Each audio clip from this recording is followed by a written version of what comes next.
Damn. I just nutted. Baby, I'm with you. Damn. I just nutted. Live from the studio, I'm Jimmy Selesky. I'm Eric Glazer. That's Jimmy's favorite new song. Yeah, I got introduced to it yesterday by Matt and Sig, which is now I'm finding my new favorite hobby. Just stealing their premises for stuff. Why would I come up with my own material when I have all these people recording here at the studio? It doesn't make logical sense. I mean, all we really do is kind of recap our weeks. Exactly. And now your weeks is just being a guest on other people's podcasts. Around funnier people.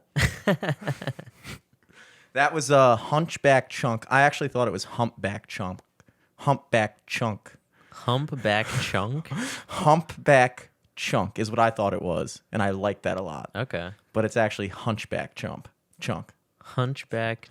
I mean, still chunk in the name. Yeah, it's still difficult to say regardless. Yeah. But Hunchback chunk. Not difficult to listen to. Very easy to listen to. Very easy listening. Want to hear that in an elevator. Oh, yeah. Yeah, music version.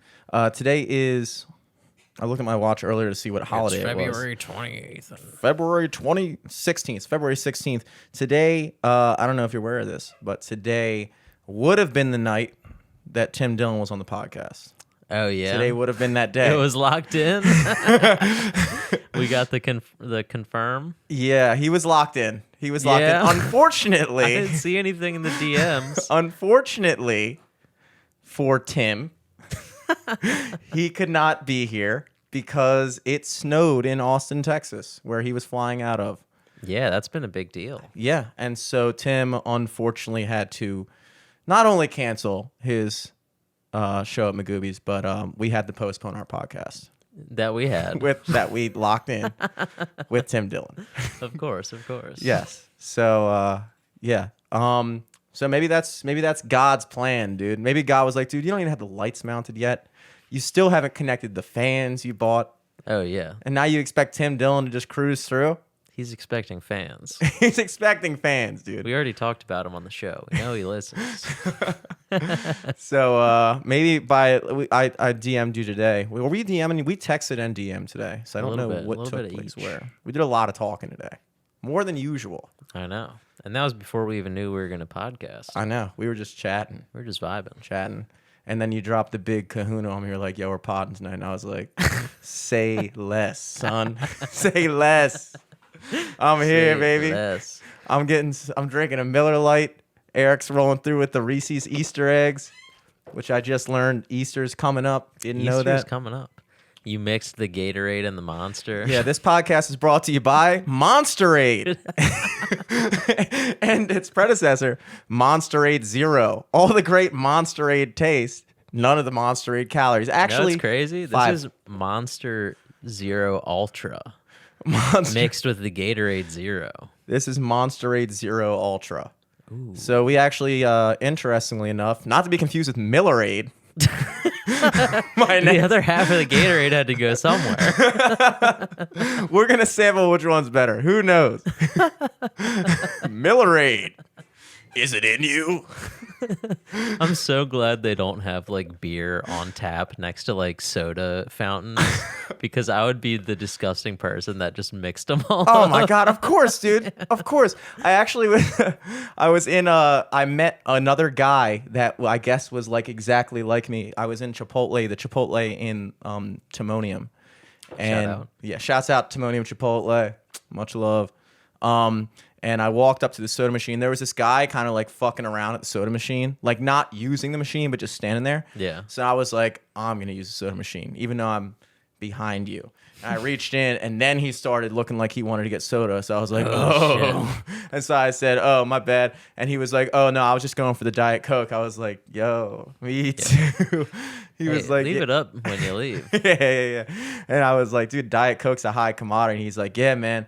I usually always put like a splash of Mr. Pibb in there with the Diet Coke, and he's like, they're out of Pibb though, and I was like, dude, root beer works just as well.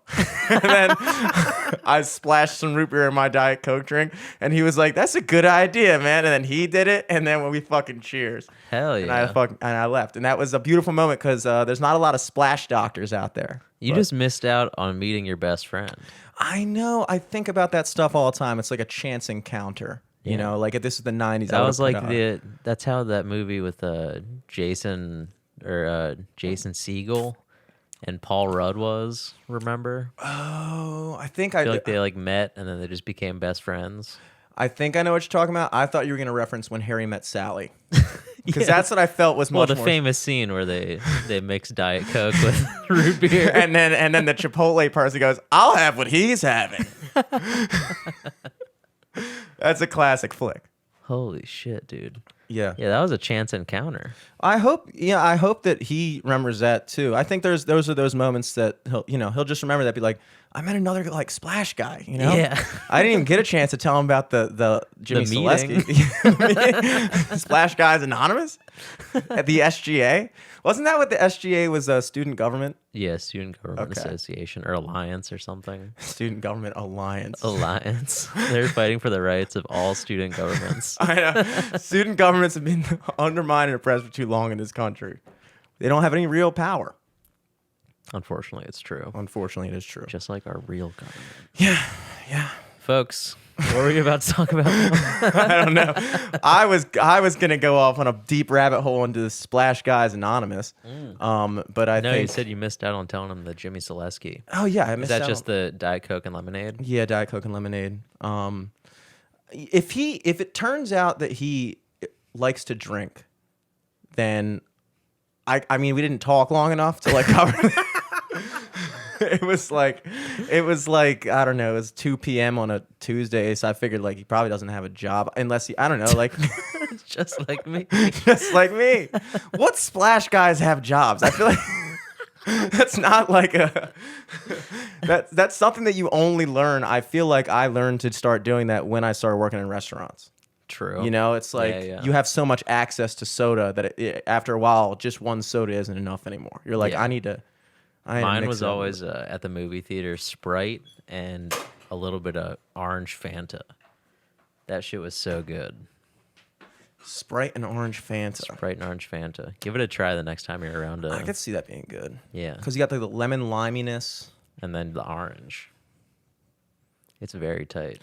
Sprite and orange Fanta. Yeah, I could. That one actually does make sense because Diet Coke and lemonade doesn't really make sense. Yeah. Because you get all the dietness of the Diet Coke. But also, like, some restaurants, they'll bring out, like, a soda with a lemon wedge, Mm-hmm. So I guess that's kind of where, like, lemonade makes sense in a way. Mm-hmm. Do you like fresh lemonade? Fresh lemonade? Oh, yeah, it's the best. Like boardwalk lemonade? Yeah, or, like, I don't know, if you make lemonade with lemons or, like, fair lemonade is what you're talking about, Fair lemonade, right? yeah. I'm thinking of Ocean City lemonade. I mean, that's good, too. Land of lemons, Ocean City. Yeah, where all the lemon groves are on the East Coast. When life gives you lemons. The swamps of Ocean City. Go to Ocean City and get more. No, there's this restaurateur in D.C. He has a couple restaurants, but one of them is, I think it's called Cina Chilcano, and they have, like, dumplings and a bunch of really good shit. But one of my favorite drinks there is they make, like, I don't know if it's like South American lemonade or something, but it's like the best lemonade I've ever had in my life. And I'm a big lemonade guy. I didn't take you for a big lemonade guy. Huge lemonade guy. I mean, I could take you for that because you like sweet stuff. I just never believe that it just has a totally different taste to me. It has like more of a bittery taste to it. And maybe that's because I go to like the wrong lemonade stands. But I feel like they're all the same. Do you have any more of the incense, by the way? I want to smell that. That incense. Go for it, dude. Trying to smell that. Let's see if this is possible, like with a cigarette. No. You don't think so? I don't think so. I bet you it is. It might be possible, but there's probably easier ways to do that. And probably healthier ways, because now I'm just going to inhale incense. You're about to smoke on a Kyoto autumn. There you go. Get that rolling. Yeah, you definitely got to get the right lemonade. Well, unfortunately for everybody in Ocean City, Polish water ice is just taking over every stand. So there's no room for any quality lemonade anymore, True. as far as I've seen it. But what were we talking about before all this? All this. How much did it snow in Texas? A lot, I think. Or I don't even know if it like snowed a lot, but it just like southern states aren't prepared for snow whatsoever. Mm-hmm.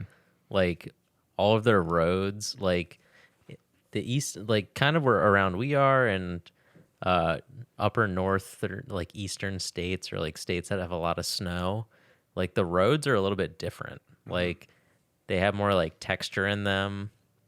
Most of them are like black, so then the sun will melt away the snow. Yeah. A lot of like southern states, like their roads aren't prepped for snow, let alone like bad rain.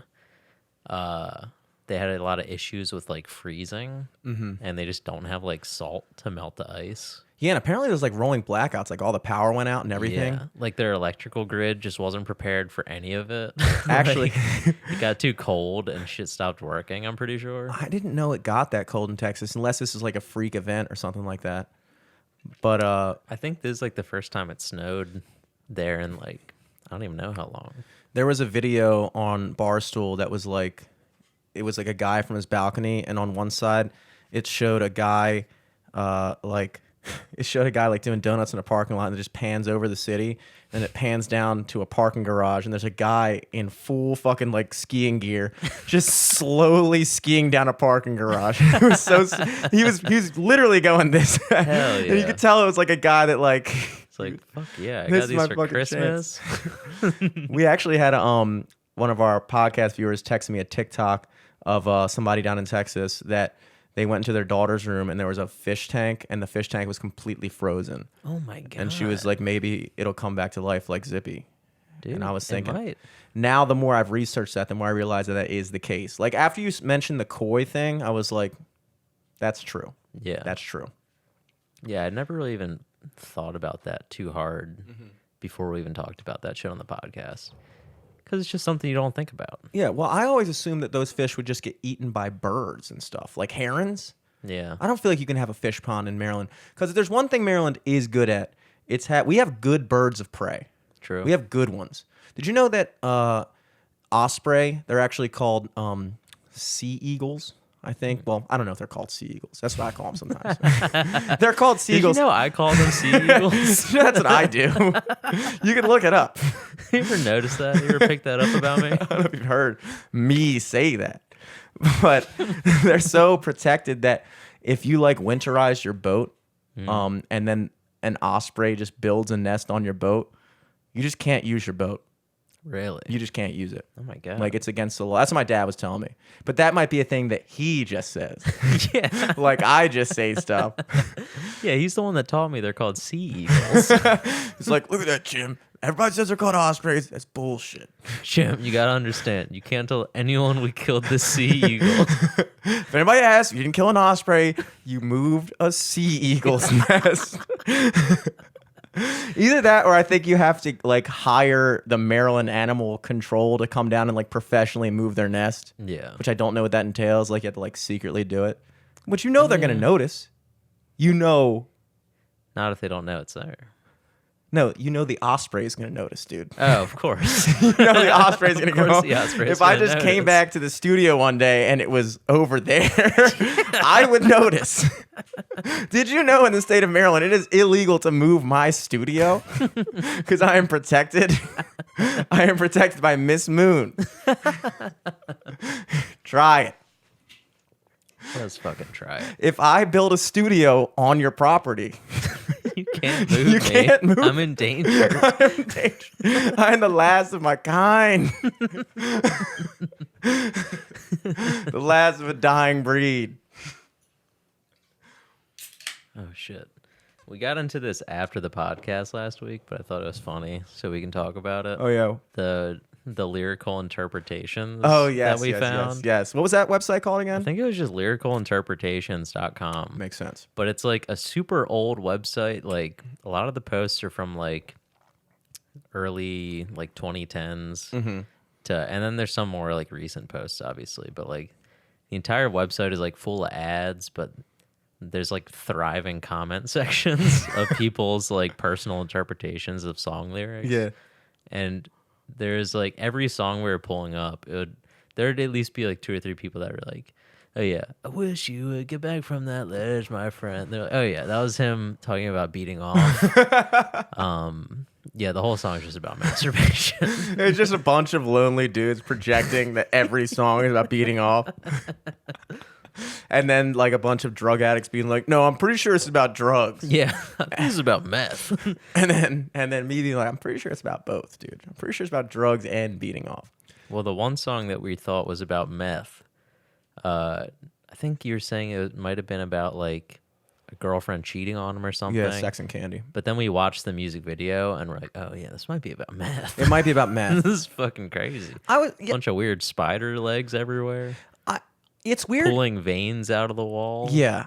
I do. Yeah, that's true too. I didn't even think of it that way, but veins out of the wall. I do actually value those older websites, like the older forums, because I think when, like, you got to imagine that, like, in the dawning of the internet, all the knowledge that was on the internet was like pre-internet knowledge, like stuff that, because that was the same thing we were talking about with the fish. Like when my mom went on the internet to look up how to save our fish, the internet wasn't around that long. So like that was age-old knowledge. Yeah. You know what I'm saying? Like somebody went on there and was like, I froze my fish.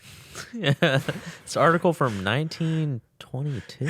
Yeah, like I did this without consulting anyone. I just tried it. I figured, hey, and it worked. And then I put that on the internet. And that was like the dawning of the internet. So like when I read those forums, then it's like I almost take them with more credence than like a forum now, because now everything's so tainted by everyone else. You know what I mean? Yeah. And I do enjoy reading those forums, actually. I do. They're fun. I advise our listeners to go check it out and look up your favorite songs. It's funny because when I was driving up York Road, and I was actually thinking about how we were talking about that and like reading the lyrical interpretations, and it does seem like there's really only like 4 topics that people write music about. Obviously, the first one's love, right? Yeah. And then I would say the second most popular is probably, well, the thing that I noticed was there's not that many songs about hate.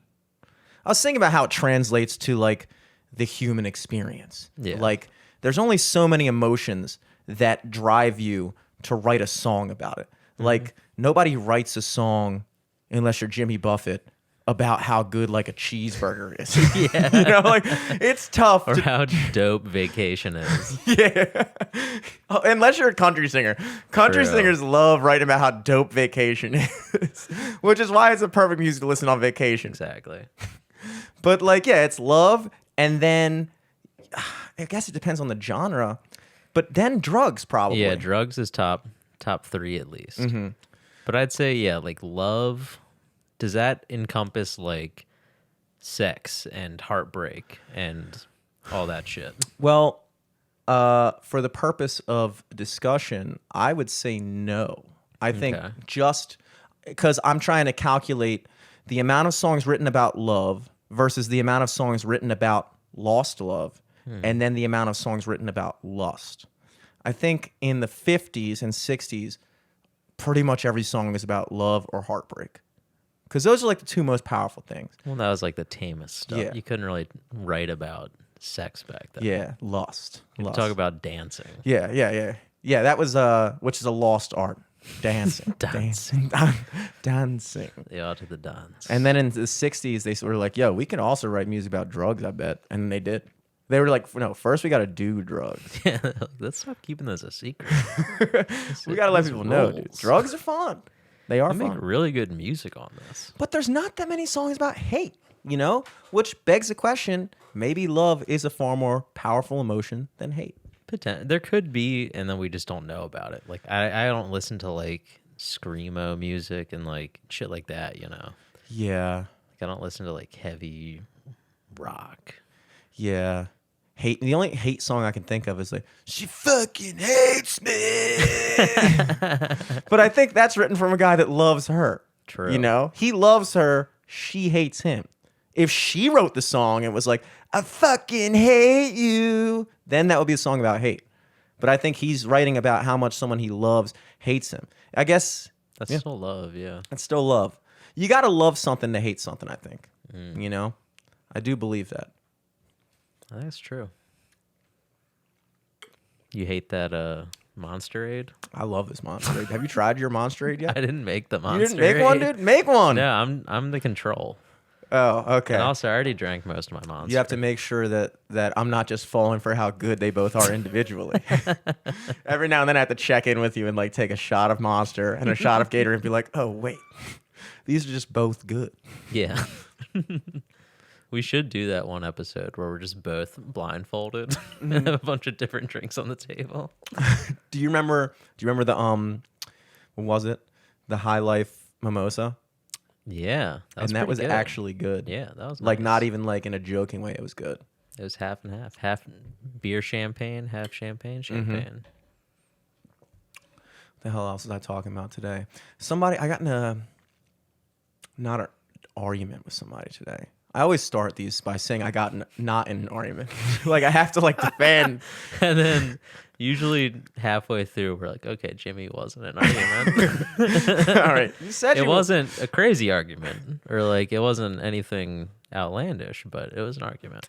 It was like, but it's like little things like that. Like somebody will casually say something and then it'll like make me mad, not at them, but just like overall at the world around us that would make you say that.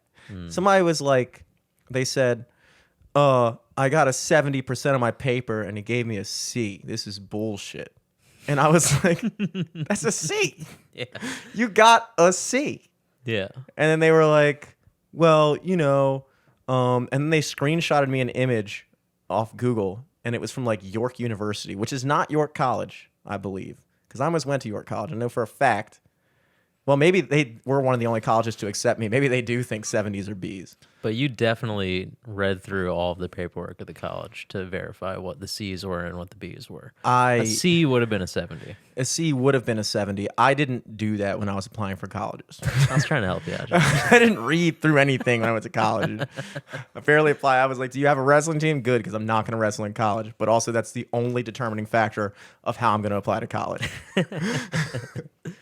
But it said that it was like 70 to 79 is a B.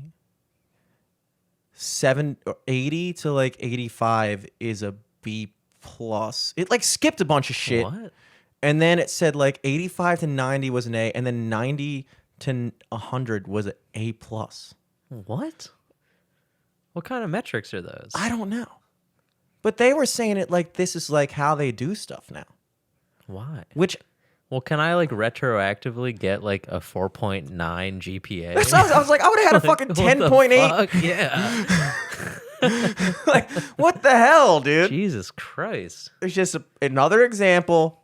My parents would have had so many less talks with my teachers.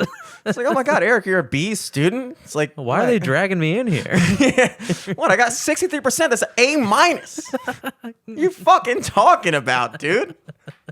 It's just the perfect example of this generation of people. They don't like getting 70s because they don't like C's. They don't like C's, so they just change the definition of a C. And now you have a B. That's crazy. Yeah. At least at York University they do that, which I'm not hiring anybody from York University. Do they go to York University, the person you're talking about? No.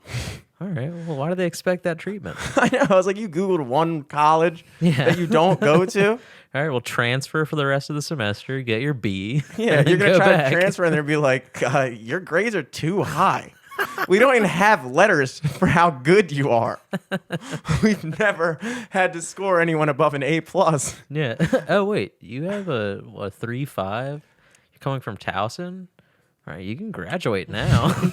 All the credits. You have enough credits now.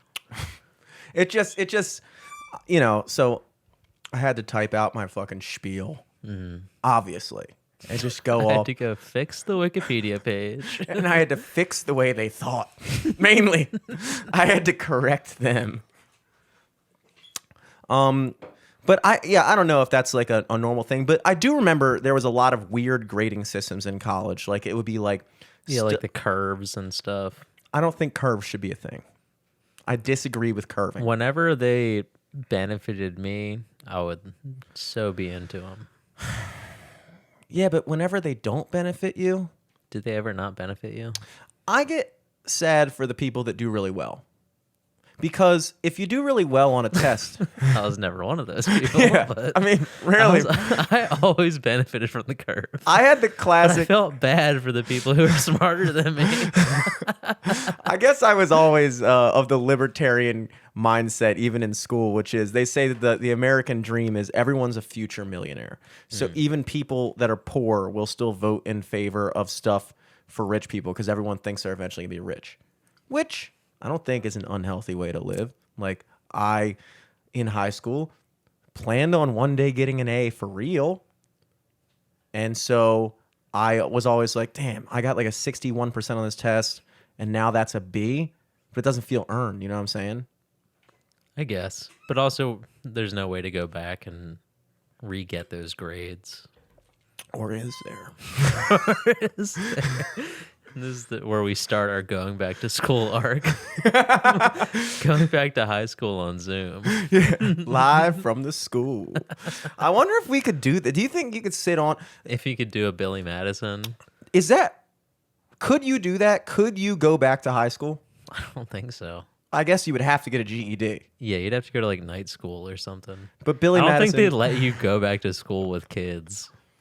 I don't know. Maybe you got. Maybe Has anyone asked? has anyone tried? Has anyone tried? Did we all just watch Billy Madison and just accept that and then just assume it's not true? What if it is true? I don't think it's true, dude. I think there's like, That would have been a shitty movie if he just got his GED. if we just went to night school. Yeah. Just didn't talk to anyone. Yeah, that'd be awful. Just put his nose to the grindstone. Didn't wind up pissing his pants and marrying his kindergarten teacher and all the classic stuff that I wanted to do in school. I always wanted to go back to kindergarten as an adult. I always thought I'd Going shine back more. with my knowledge now. I remember when I was 27 and I thought if I just knew then what I knew now, I would have aced kindergarten. It would have been wouldn't have double dipped. a fucking joke. I would have been there and be like, are you guys fucking kidding me? This is easy. No, we're playing house. literally, our test today was just to draw something. Anything. Just draw something. I could do that. I remember that was to this day, I remember that was the first ever assignment I was given in school. I walked in to Miss McConnell's class and she said, okay, today you're just going to draw a picture. And I remember I still failed it. She was like, why does this guy have so many heads? And I was like, you didn't give me any specifics on Draw something. This is something. It's a trick assignment. Yeah, what the fuck? And then for my A psyche eval. and then for my next assignment, we had to write a story, and I just fully plagiarized a Keenan and Kel episode, just word for word. I think I even used the characters Keenan and Kel. Oh my god. That fucking rules. So a kindergartner walking into class with homework that's literally like a full page script for a TV show. What if she thought that was like actually yours? Here's the thing. I don't know if she didn't know that. Are you serious? Because I went all out. Like it had to be like an illustrated story, so I drew like two black kids and fucking this whole story about how they went soda, scene for scene. Hell yeah! And I think eventually she called on. She was like, "I'm pretty sure this is not your story." And I was like, "Damn! I've already failed my first 2 school assignments ever." And that was when I knew this is not going to be a good run for me. It's just not. I failed draw a picture and write a story. Any story. There was no word limit in kindergarten. They were just impressed if you could do words. That's fucking insane. But I tell you what I was good at. Writing letters correctly. Now, letters and numbers. So many people write their letters wrong. Like if you look at people's handwriting. Like how you draw a character? Is that what you're talking about? Yes. Okay. Yes. How do you write a 4? Wrong. What? Bing bong bong? Yeah. No, that's just the... It's like, so you can do it in one stroke, but the way I write, I feel like I can do that quicker. I remember I had a parent-teacher conference where my Miss Shank called my father into the office to tell him that I wrote my T's wrong. They're getting you with literally anything they could. Technicalities, dude. What? Anything. What trouble were you causing? Literally nothing, probably, Trouble right? with a capital T, bro. That's how it's fucking causing, dude. Just pissing teachers off left and right. Just going up the chalkboard and being like, up and across. I'm like, no, it's down and across. I was like, it's still a fucking T. Yeah, the end result is there. Yeah. First of all, how did you know how I wrote that? Are you a handwriting analysis? Maybe she analyst? was watching you do it. I don't know. That's creepy. Don't be watching me do that shit, dude. Yeah, what are you, a pedophile? You're watching how I write? Yeah. Yeah, don't The mind my fuck? P's and Q's. I mind my own fucking P's and Q's. Yeah, don't look at my hand. It's fucking weird. So what if I'm right-handed? Yeah. I was left-handed. And that was a thing she didn't consider, I don't think. I don't know. She had a parent-teacher conference where she basically like complained about the way I wrote my letters and then told him, other than that, he's a good student. I was like, first of all, there's so many other things you could have listed. I've done worse shit than this. Yeah, I guess. I remember being so nervous. I remember being like so nervous. My dad took me in there and then they sat in the office. He was like, okay, Jim, go out in the playground and play. And so the whole time I'm on like the monkey bars being like, oh my God, I hope she doesn't bring up the T thing. I'm in deep trouble if my dad finds out I'm writing my T's wrong. And then I come back and I was like, so what'd you say? He's like, everything's good, Jim. Everything's good. But I guess at that point he just realized like my son is autistic. Like, thank fucking God. Yeah. He was My like, dad's wait, the T's? My dad's like, I had to take That's it? time out of my self-employed day, out of my not job to come here and learn about how my son also doesn't write well.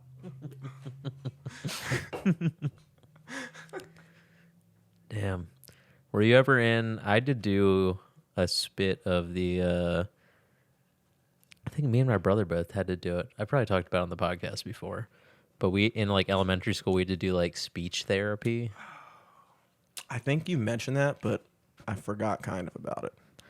Basically, like you just get taken out like during English class every once in a while to because what we had was called like pallialia. Pallialia. Yeah, where we'd like repeat stuff under our breath, Which without is, noticing it. it's an incredibly like ironic name for that disease. Yeah. Because you literally repeat it. Pallialia. I have pallialia. Yeah. Like, damn, dude. Dude, if you had Tourette's too, that would suck. Yeah. If they called Tourette's like, fuck shit, bitch. Like, I have that disease. They called that disease that.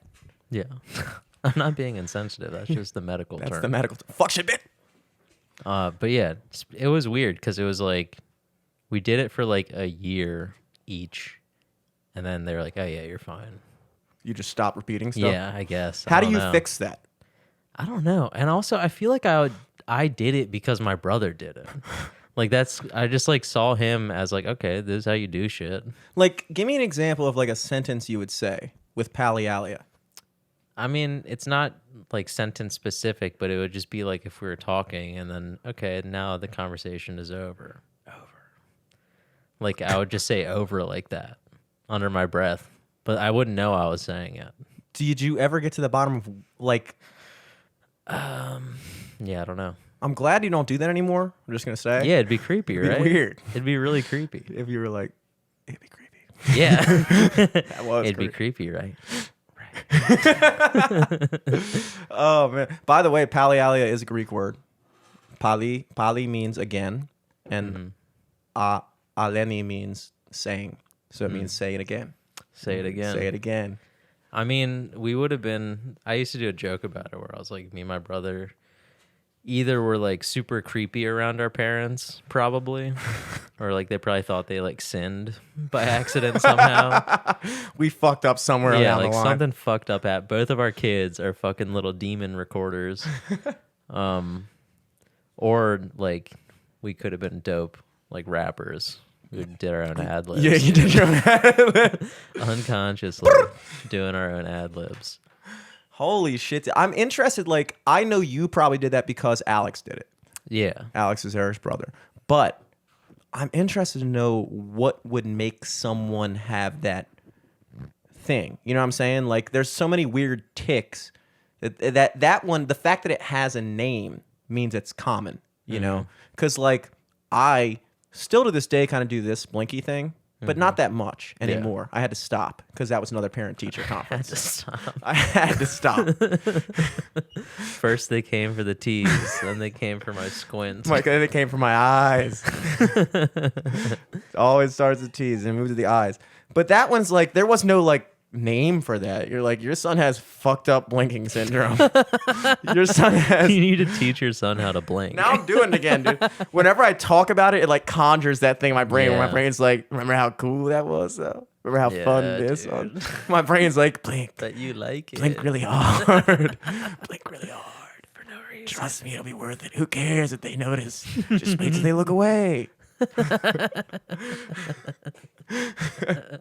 Just hold it back, hold it back. Okay, no one's listening. Looking. I used to do that serving. Get him out. All right. So like right now, I just use me laughing as an excuse to blink, and no one will ever know. I just blinked. I blinked really hard. Blink normal, but just harder than normal. It's not the tick. I blink with passion. I make every blink count. That's my motto. Yeah, man. You got to make every blink count. You got to. You only You blink got to so stop and blink the blinks. Blink 182 was my favorite band. You had to get 182 blinks in a day. That's what you thought that meant. How many? I guess we did math before the podcast and discovered that the Rent song is perfectly accurate. It checks out. 525,600 minutes. And that is, in case anybody's wondering, the exact amount of minutes in a year. Yeah. Which minutes are made up. Seconds are made up. The only real measurements of time are days and years, I'm pretty sure. Huh. Because a day is how long it takes the sun to rotate once. And then a year is how long it takes the earth. Did I say the sun the first time? How long it takes the earth to rotate Around the sun. no, that's a year. Okay. But weeks, that's not a thing. There's no such thing as a week, I'm pretty sure. Yeah. There's no like scientific thing like every time the earth does this, that's a week. It's like, no, it's just every time you tell me it's been a week, that's a week. You know? Yeah. Which I is usually have kinda- to listen to that song Yeah. every Monday. It's been. It's been 1 week since you looked at. Was that the song you're talking about? Yeah. But I cut it off after 1 week. Yeah, but then I pally alley at you. Since you looked at me. Oh. You're using the Monster 8 as a mic. No, I was using it as an excuse to blink. Just love. I can't believe I did that. I woke a demon in myself, dude. I used to do Yeah. that when I was serving at the restaurant. Like, when I say the restaurant, I mean all the restaurants. Because I did that all the time. Yeah. And tables would just be like, are you okay? And they probably thought I was like cracked out. They were like, Oh, yeah. our server he's got he's something. tweaking. He's tweaking. But, I mean, I guess I wouldn't mind somebody was fired from one of my former jobs I found recently because the owners found out he was doing heroin. Ooh. But here's the thing. The first question I asked was, did it affect his performance? Because apparently he was just doing fine. Huh. And like, I was like, He might have just been real sleepy. I don't think he was even doing it at work. I just think they found out that he was doing heroin like on his own time, which I think is like, okay. I don't think it's okay. I mean, like, I wouldn't recommend it. I'm I not mean, yeah, endorsing good heroin. like, yeah, he's not shooting up at work, but also it's like, I don't know. At a certain point, it's like, do I want a guy who's doing heroin serving food to people? Not really. Maybe not. I don't know. It's like, I want him cooking the I food. want cooking food, dude. He'd be really into it, dude. I don't know. I mean, I understand why they did it, but there's certain jobs where it's like, dude, he's making like $10 an hour. Let him do heroin. Like, I don't know.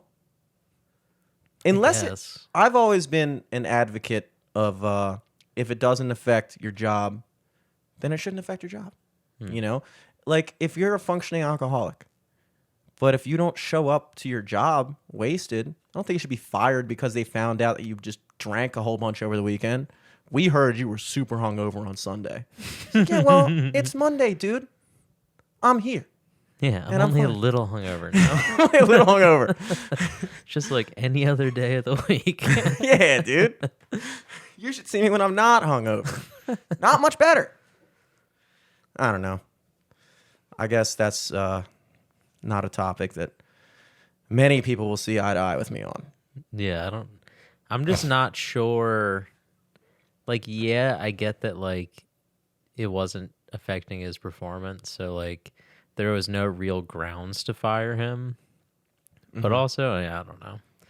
It's up to the establishment at that point. It might just be harder to squeak by if it's like a chain type thing. Well, you know, it kind of falls into that whole debate where people are like, drug tests for jobs are bullshit. Which I think, for the most part, kind of true. Like, Yeah, for sure. I can understand, like, if you're applying for like a job like Dan has, where it's like a government job, and they're like, but still, it's like, he can't smoke weed. Why not? You know? Yeah, he doesn't have a government issued firearm. Yeah, yeah. So I mean, I guess I just never understood how somebody who pays you $12 an hour can just be like, well, you can't have fun. Why can't I have fun, dude? I don't have fun when I'm here, and now you won't even let me have fun when I'm not here. This sucks. I've just never heard someone call heroin fun before. I mean, obviously it's fucking fun, dude. Nobody would do heroin if it was boring. Yeah, true. Nobody does heroin. It's like, boring. Is that all you got? It's fucking fun, I think. Any drug that's been around that long is fun, I would imagine. You know? Coke? Fun. Coke's fun. Weed? Can be fun. Drinking? Super fucking fun. Wouldn't be around if it wasn't. Sipping lean? I think that's kind of heroin, right? It's codeine. Yeah. Just like hospital heroin. No, I think you're thinking of morphine. I mean, I think both of them are opiates, which is what heroin is. Codeine, I don't fucking know anything about It's anything. like promethazine. Yeah, promethazine sounds right. I don't know what that is either, but that just sounds like another thing I'd read on the back of a Cough bottle syrup. of cough Yeah, syrup. exactly. Yeah. Like promethazine, acetaminophen, right? That's another thing. Yeah.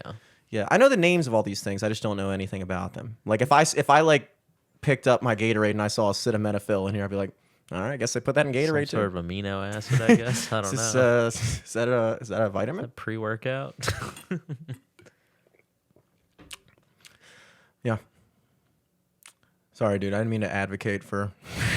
Dude, you're just advocating needles right now. I don't advocate needle usage.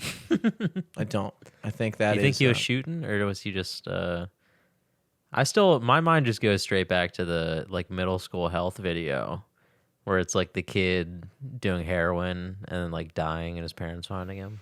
Yeah, but it's not everybody. I did this to me. I'm certain. I did this to me. I did this to me. I wonder if they still show that one, or if they've like made it like more modern, where it's because that was made in like the 80s or like probably early 90s, where like Yeah. heavy metal was in. I wonder if they made like a new version where it was like a fucking like fucking trap song. It was like I did it. Whoop, brr, skirt. Brr. I did this to me. I guarantee you that there are people that can function I was listening to something and this guy wrote in and he was like, hey, like, I have a nice paying job. I go home. I get some heroin. I do it. And then, you know, I just limit myself to 1 heroin a day or whatever the measurement is. 1 heroin per day keeps the job away. And, but not for me. And, I mean, it sounded like he was doing fine. I think it kind of falls along the lines of everything in moderation. I'm not going to do it, you know, but I think it kind of falls along the lines of like to each his own, you know? I think there are people with perfectly manageable cocaine habits. I think so. I'll say this. I think everything in moderation is a good message, but personally, I don't want anyone in our audience doing heroin. Look, if Don't use Jimmy as the okay to do heroin. if you're taking my advice right now seriously enough to consider doing heroin, you're probably already on heroin. So I'm not too worried about anybody out there in the audience jumping ship just now. I am worried about some of you sleeper cell blinkers out there that are fucking blinking your faces off, though. Because I know this conversation was triggering. Oh, yeah. There's That a was lo- like the secret message. Yeah, there's a lot of people out there You just activated a bunch of blinkers. relapsing on blinking. That's how you're going to know who listens to our podcast or not, just in everyday life. You're going to run into somebody, be like, yo, what's up? They'll be like, yo, what's up? Eric? You're like, you listen to the podcast? Yeah, why are you doing the Jimmy? Walking around with a Sprite and Fanta, blinking their asses off, Ooh, not doing heroin because they listened intently to my message. Thank you. Thank you. Thank you. Yeah. Other than that, though, yeah, I don't think anyone I know has been fired for doing heroin before. Well, I don't really know. Like, it's amazing. Heroin's such a broad spectrum because I've always looked at it as like needles. That's when you cross into junkie zone to me. And a lot of people think that way about snorting. They think, look, you fucking snort something. That's when you cross over from like casual drug use to junkie. I don't necessarily think that. But I don't think anybody casually shoots up. Yeah, You know? that's true. Like, that is a whole different level of shit, you know? So, but also, you can fucking pop a Xan. I know that's not technically heroin. It's like some other type of shit that's like also bad, I hear. Yeah, that's a whole nother issue, too. But like pills, you know, I guess you're still technically a junkie if you're addicted to pills. I'm sorry say if junkie so. is a derogatory term. Is that a rude thing to call somebody a junkie? Yeah, I don't even know. I mean, I don't know what else to call you. I don't know what else to say. Yeah. It's yeah, I think people get mixed up about pills just because like they're legal if you have a prescription. But yeah, dude, Xanax will fuck you up. Mm-hmm. A lot of pills will fuck you up. It definitely will. That's why I stick to Tums, which even that I've developed a slight dependency on. Ooh. I'm a Tum addict now. Oh no. Not really. I'm not fucking standing on street corners. Do you like the taste of Tums now? I've always liked the taste of Tums. In fact, Really? even before I knew what Tums tasted like, I always imagined they tasted really good. But I said to myself, Jim, don't go down that road, dude. Don't fucking do it to yourself. First Tums, then what? Sidewalk chalk? But it is, I think that's one of those things with age. Like, one of the things that I stayed away from, thankfully, is Chapstick. Because I understand that these things are manufactured to be conducive to dependency. I never need Chapstick because I never use Chapstick. And everyone who uses Chapstick always needs Chapstick. They're always asking and shit. Yo, anybody got any Chapstick? It's like, dude, you just should have never used it. Yeah. You should. Like, I don't like using it in the summer, but in the winter, I definitely need to use it just because, like, it's so cold. Your lips, like, crack open from the cold. It sucks. I hate that shit. I do get chapped lips once a year. But I just, by the way, is there a little thing of cherry chapstick on the microwave over there? There is. All right, let me get that. Because now I'm just, Because I got chapped lips now. I'm about to start this habit. I'm starting all kinds of habits tonight. I'm going to become a chapstick head, dude. Hell yeah. I bought this when I was 19 years old. Jesus. On my way. This is how You little... still have that Yeah. chapstick? Oh my god. Mm-hmm. Cherry chapstick. I got it because I was on my way to hang out with a girl I really liked. I took the bus up to go see her in Lutherville. You know what I'm talking Luther about. Trill. Luther Trill. Yeah. And I had to take the bus because I couldn't be seen driving around that area. This is when the beef was at its height, dude. I had to stay below the 695 exit, dude. Couldn't come up this way. So this is wait. So what year is this again? I was 19, so this would have been 2011. It's 2011 chapstick, I believe. God damn. I think. Yep, It's says almost right 10 there. years old. 2000. It doesn't actually say that. I don't fucking know. Whatever. Whatever. The point of this story is that I bought it to hang out with the girl because I was sure we were going to finally kiss. I was certain of it. And this is around the time when Katy Perry had come out with the song, or a little bit after. This is when we were working at Planet Fitness. Oh my god, I know where you're going with this. I kissed a girl and I liked it. And I was like, ooh, I'm about to like this. But also, she's about to The like taste this. of Why? her cherry chapstick. And I was like, I got Katy Perry on my side, son. You wanted to taste like a girl. I like, dude, I'll tell you, man.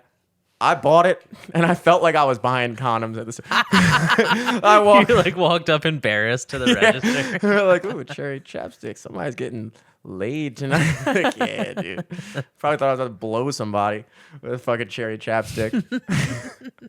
Which I probably had the same amount of chances for either one of those that night because I fucking blew it. There's nothing worse It was than either driving up to Lutherville for the one reason or going to the lipstick party. Give that chapstick some real use. there's only yeah, there's no worse way to fail than to completely like just bomb with a girl while wearing cherry chapstick. While smelling like cherry chap. Because you probably like lathered up in it. Yeah. I didn't know how much to put on. I'd never put on chapstick before. I thought it was like lip gloss. I was like taking photos before Instagram filters, dude. But I was looking good, I imagine, dude. I probably walked up. She's like, "What are you wearing? Did you have lipstick on? Why do you smell like cherries?" So that didn't work out for me. So if anybody's don't Don't get chapstick unless Don't get you're like chapstick. me and need it. But if you're like Jimmy, don't get it. But also start using it now. start using it, but not cherry. I guess I don't know. I like this, dude. It tastes good, and I'm glad.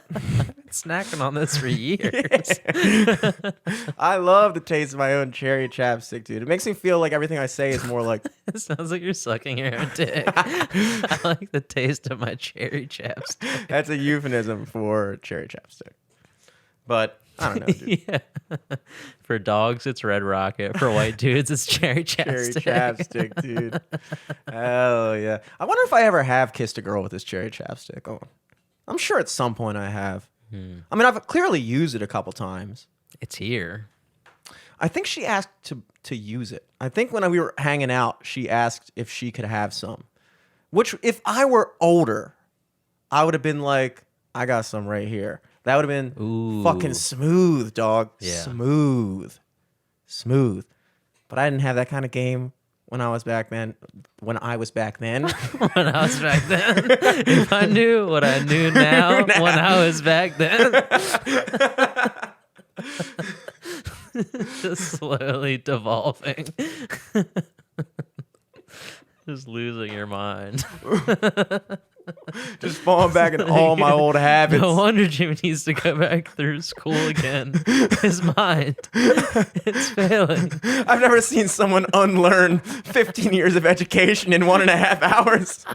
He couldn't even tell a story by the end. He just plagiarized a Keenan and Kel episode to close out the He podcast. just kept showing pictures he drew of Keenan and Kel. With more heads than they should have. Oh man. Fuck. Shit. What are we talking about? my fucking claims to fame when I was younger, dude. My glory days. My peak. I peaked when I walked home from Lutherville in the blistering cold with cherry chapstick. Unkissed. Unkissed. Fresh seal on my lips. Just walking. Unbroken. Just walking down York Road looking at the ground in a backpack. People were like, what is this guy doing? He definitely did not get laid. I just oozed I don't fuck when I was 19, dude. There's something. Oh, yeah. I remember a girl. I mean, me too. Yeah. I mean, but it's. I remember a girl saying that she was like, I can just tell you're a virgin. And I was like, I was still trying to be like, What? That's crazy. what? Well, your fucking virgin dar is off, bitch. Because I'm sweating. I was sweating before I talked to you. And it wasn't because I was thinking that I eventually had to talk to you. It was because it's hot. It's hot. I mean, I'm nervous. I'm nervous, but not because of you. I'm nervous because I might have to have sex again. For the sixth time. 60th time. The 60th teen. Oh my god, I've had sex so many times I lost count. I remember I was such a virgin that when I would talk to my friends who weren't virgins, and they would say like, I would literally like, they have their girlfriends be like, oh yeah, you guys have sex, and they'd be like, yeah. I'd be like, dude, how many times? Who knows how many? I need to know. Who knows how many times you've had sex with somebody? I used to count. I remember telling Scott, I was like, dude, I had sex with that girl like 6 times so far. And then he remembered that for some reason. He would always quote that as like a good stat. He's like, dude, you had sex with her like 6 times. Like, I know, dude, fucking 6 times. Dude, we were so young. I know, it was a big deal, dude. Now I couldn't even tell you, you know? It's definitely more than 6 though. More than 6 for sure. Hey. Please. I know I'm blushing, but it's not because I'm lying. It is, girls have that sixth sense about things where they can smell desperation and they can smell virginity, you know? Whereas I don't really know if you can, I don't really know if I can sense a girl virgin. I don't have that, you know? I've talked to girls that have surprised the hell out of me. Just like casual banter, like coworkers and stuff that I thought were like perfectly innocent angels, and they like blew my fucking mind with their stats, and I was like, what the hell? And then I've talked to girls that I thought were fucking freaks that were like, oh, I've only had sex with like one dude ever. I was like, what? You know? Yeah. Radar way off. Yeah, but I don't have good radar for any of that stuff. I have terrible gaydar. I'm always surprised out of my mind. I'm gay? I don't even know what I am, dude. How am I supposed to know what you are? Sure, I'm wearing cherry chapstick right now. And don't know if I've ever had sex with a girl or not. Doesn't mean I'm gay. You can't be gay when you haven't had sex with either, dude. That's what pissed me off. I was like, I'm not even technically straight. I wasn't even technically straight until I was 21. I was just a poser. I just wished I was straight. For 21 years, I just wished I was straight. You faked it till you made it, dude. You faked being straight until you actually were. I had to become straight very late in life. Converted from what? Nothing. The only guy... Oh, geez. I've only ever had sex with myself and my couch. I don't know what I am. And one time a potato. So I don't know what that makes. One time. It was college. I was experimenting. I fucked a potato. But objectively, they're all girls. At least I think, dude. I don't know. I don't know. Right now, it's a hypothesis. But now I think girls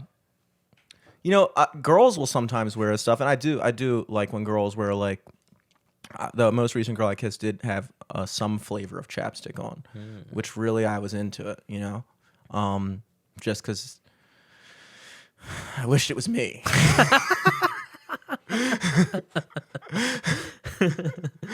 Yeah, Liz will get she gets us fancy like lip balms. Nice. from Glossier. I think that's how you say it. A Glossier, is that a store? I think it's like an online store. Okay, I thought that was like a person who specialized, like a sommelier, like I'm a Glossier. I'm a Glossier. Yeah, he eats the chapstick in front of you. 2011 cherry chapstick. This is gay. Take that. But no, I got I got mint, I got mango, and then this like red berry one. All of them are very good. Do you ever mix those like you do with your soda? No.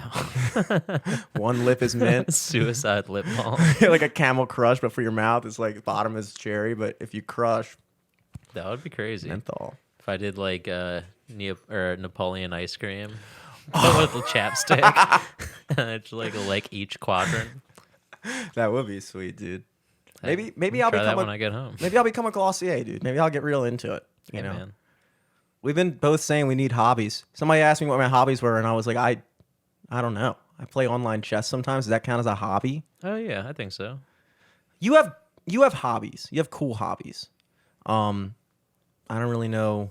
Any of them? I know I you play video games and you play video games. Is that a hobby? I think so. I have a very stringent definition of what a hobby is. It's not a sport. It's not a sport, but sports can be a hobby. True. Yeah. I can only think of like knitting. That's like a classic hobby, I feel like. Oh yeah, I knit. I'm like, that is a fucking Knitting. hobby. Yeah. It's definitely not a sport. Maybe is walking a hobby? Is going to the gym a hobby? You go to the gym. Dude, it's a lifestyle. It's working out's not a hobby. It's I a only have lifestyle. lifestyles, bro. Okay. This podcast is sponsored by Lifestyle Condoms. Lifestyle condom. If it's for free, it's for me. Lifestyle. Only 99% effective. That should be. I've always. Okay, so when they say birth control is 99.9% effective, or actually, I think it's more like 99.2% effective.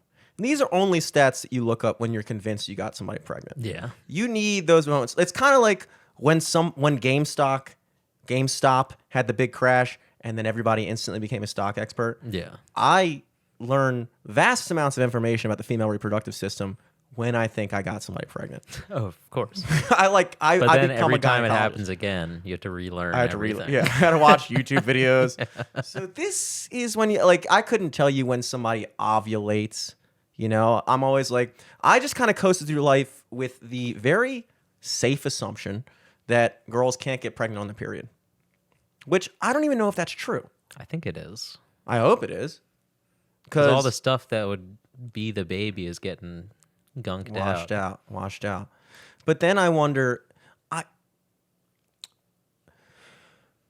would you rather find out tomorrow that you got somebody pregnant or find out that you're sterile? Ooh.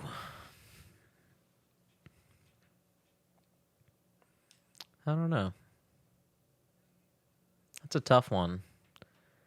I guess I'd rather find out pregnant, I guess. I don't know. Me too. Because if I found out I was sterile, I'd be like, okay, I guess the plus side is no more birth control or contraceptive or whatever. Mm-hmm. But then you're like, one day I wanted to have a kid. Yeah. And then the first one's like, all right, well, I guess I knocked that out of the way now. Yeah. And once every Push kid my gets life easier. off for like 18 years. Yeah. Get back to it. Meet you right back here. That's when retirement makes sense. is when you have a kid. Exactly. Yeah, I agree with you on that. I agree that I would rather find out, unfortunately. But that's when I realized, I was like, wow, I eventually want a kid more than I don't want a kid right now. Yeah. You know? Because if I have a kid right now, at least maybe 5 years down the road, I'll want it. Yes. I'll learn to like him. Yeah. I might not be there the first couple of years. Yeah. Either by choice or, circumstance. You send him a birthday card on the 6th birthday. Hey, you're really starting to grow on me. Yeah, here's the last 4 digits of my phone number. Try to piece the rest together by next year. Yeah. Not having kids. I think it's mainly because I selfishly. I mean, I look at dogs the same way. I don't want to rescue a dog. I'm sorry. I know a lot of people get very uptight about this, but I don't want to rescue a dog. I want a puppy. I want a fucking puppy. Yeah, that's part of the best part about having a dog. Literally, I feel like the best part. I feel like.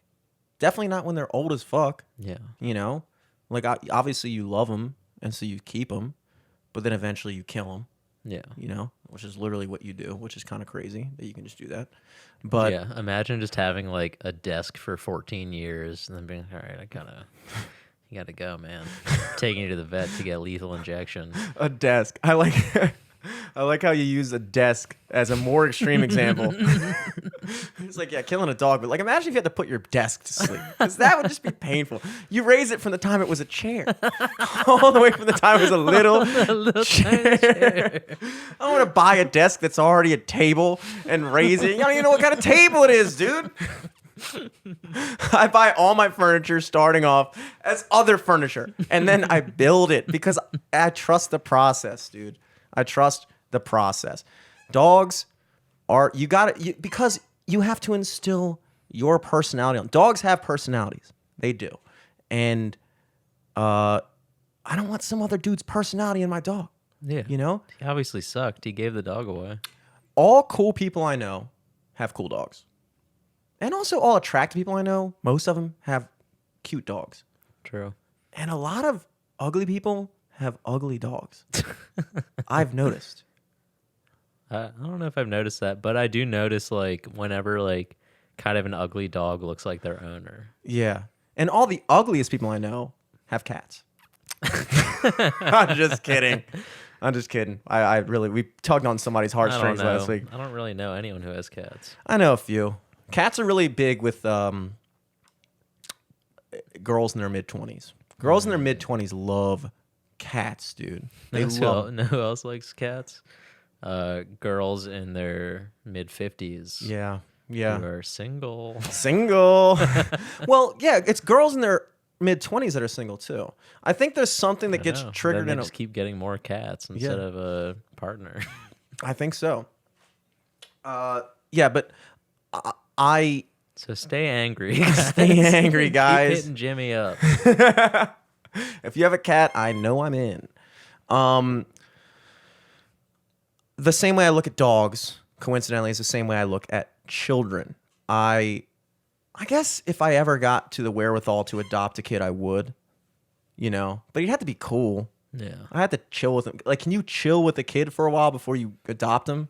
Yeah, I feel like I'd want like Angels in the Outfield situation where like I know the kid a little bit first. Yeah. And like he kind of already like proves his place. Yeah. And then you're like, you know what? I'm gonna be a good guy and you can live with me, buddy. Yeah. I'm imagining it's kind of the same way you start a relationship with a girl.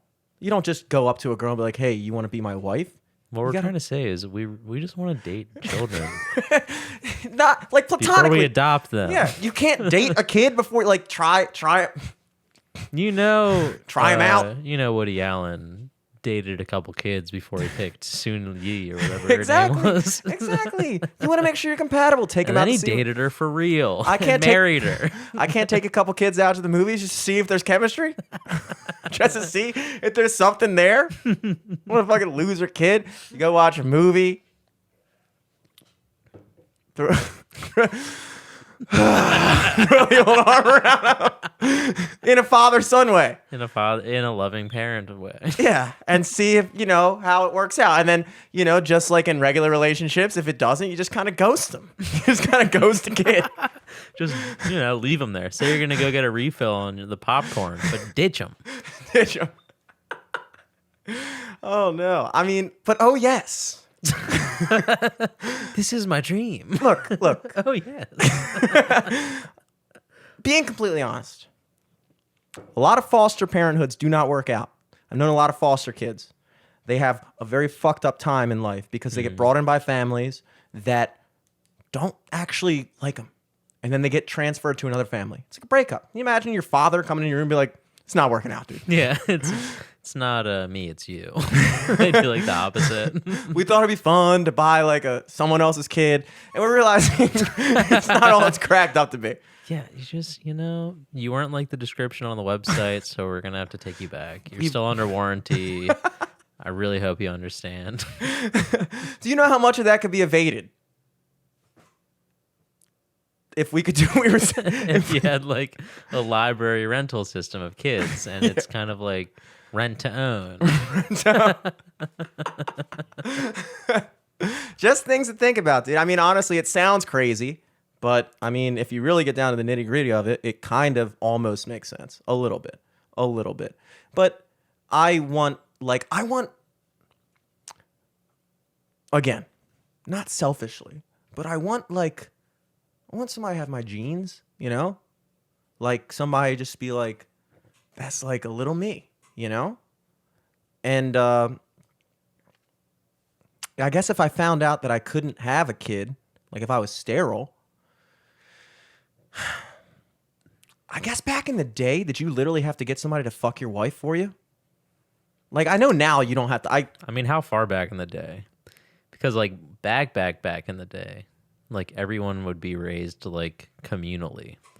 So it wouldn't even matter who, like, the dad was. Oh, yeah, you're thinking like way back. Yeah. Like pre-civilization. Yeah. I don't know, dude. I'm pretty sure there always had to be some level of like, that's my kid, right? I'm pretty sure that's my kid. Like before marriage, Yeah. Marriage is pretty old. Like it is interesting because it is something that transcends like every culture. It's not a religious thing. When people say marriage is a religious thing, it's like, I'm pretty sure like every culture has marriage, even the ones that aren't religious. Yeah. Sometimes people that aren't religious get married. You can go to fucking China, they're getting married. They don't believe in fucking God and Christian shit like we do. They believe in some other shit, but they still believe in getting married. And I think that's like human nature. There's something about like when you're hanging out with a girl, even when we were fucking like monkey men, you see some other fucking monkey ass dude walking up trying to talk to your girl. You're just like, dude, clearly we're together. Yeah. There's not a word for it yet. We haven't invented this idea yet. So I'm just going to rip your dick off and eat your nuts. Exactly. Now you can't have a kid. And now you're going to have to meekly walk up to me and ask me to fuck your not actual wife.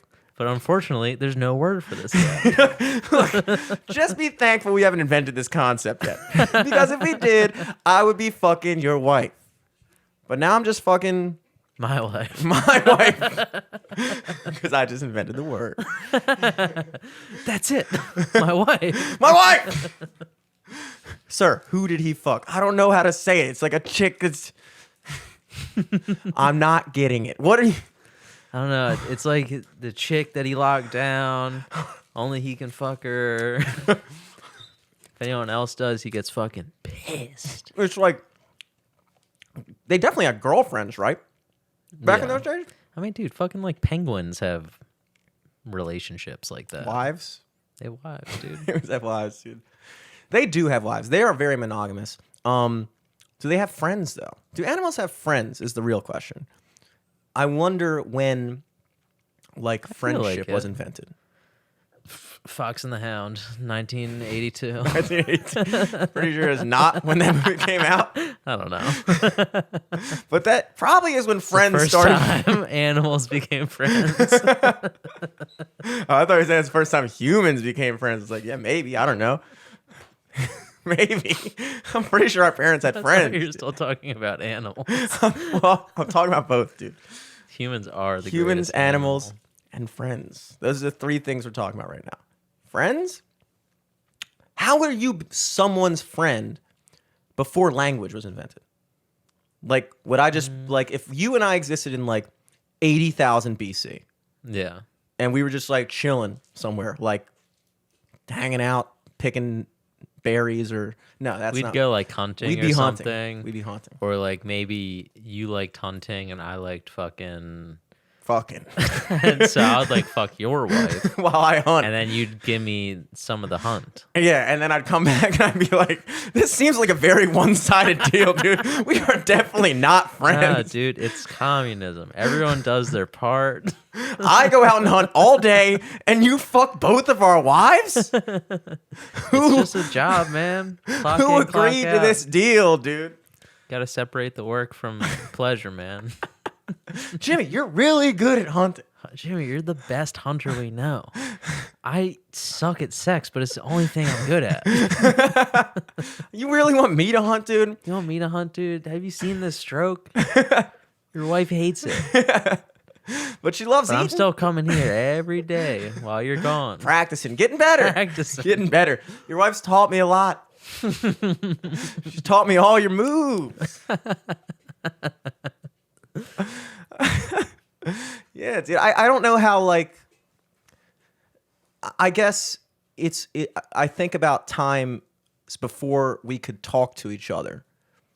And I guess there was just like a series of grunts and shit.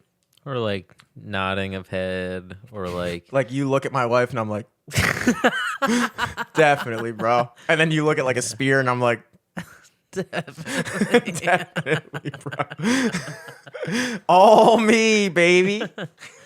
no, but like, what if I had like a sick spear, and then you had like a sick fucking other spear, but we're both just like, you know what?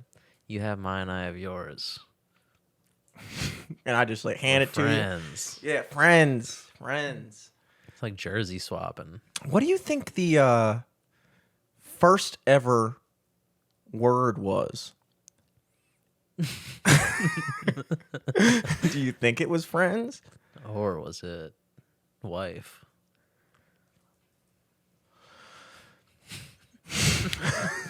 No, it's probably like, It's probably like, fuck. Fuck.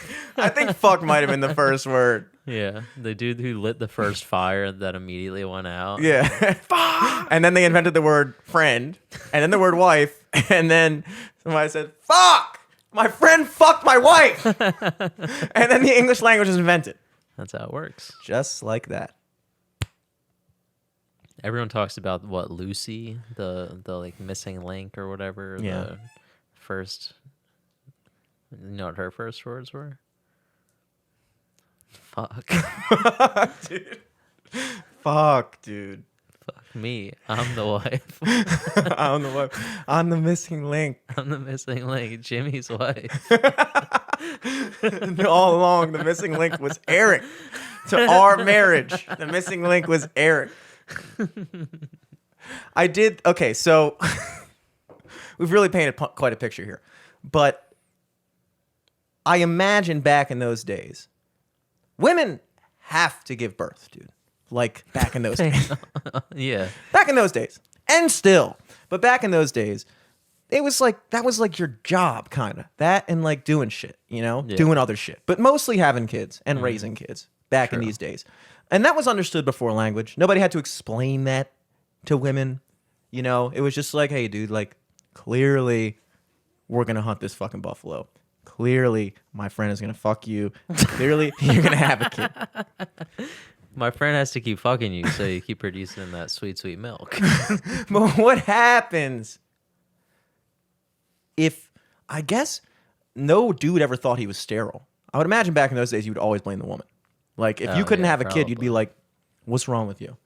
Yeah. There was no doctor to be like, nah, I'm pretty sure you're shooting blanks, bro. No Blue Chew back then. No Blue Chew, dude. Can you imagine how much it sucked to have those issues back in those days? I mean, it probably the same amount of sucks now, but Yeah. there's a cure now, you know? But I figured that maybe after they realized that a man was sterile, that they would probably literally have to have someone have sex with your wife so she could bear you a child. I'm pretty sure.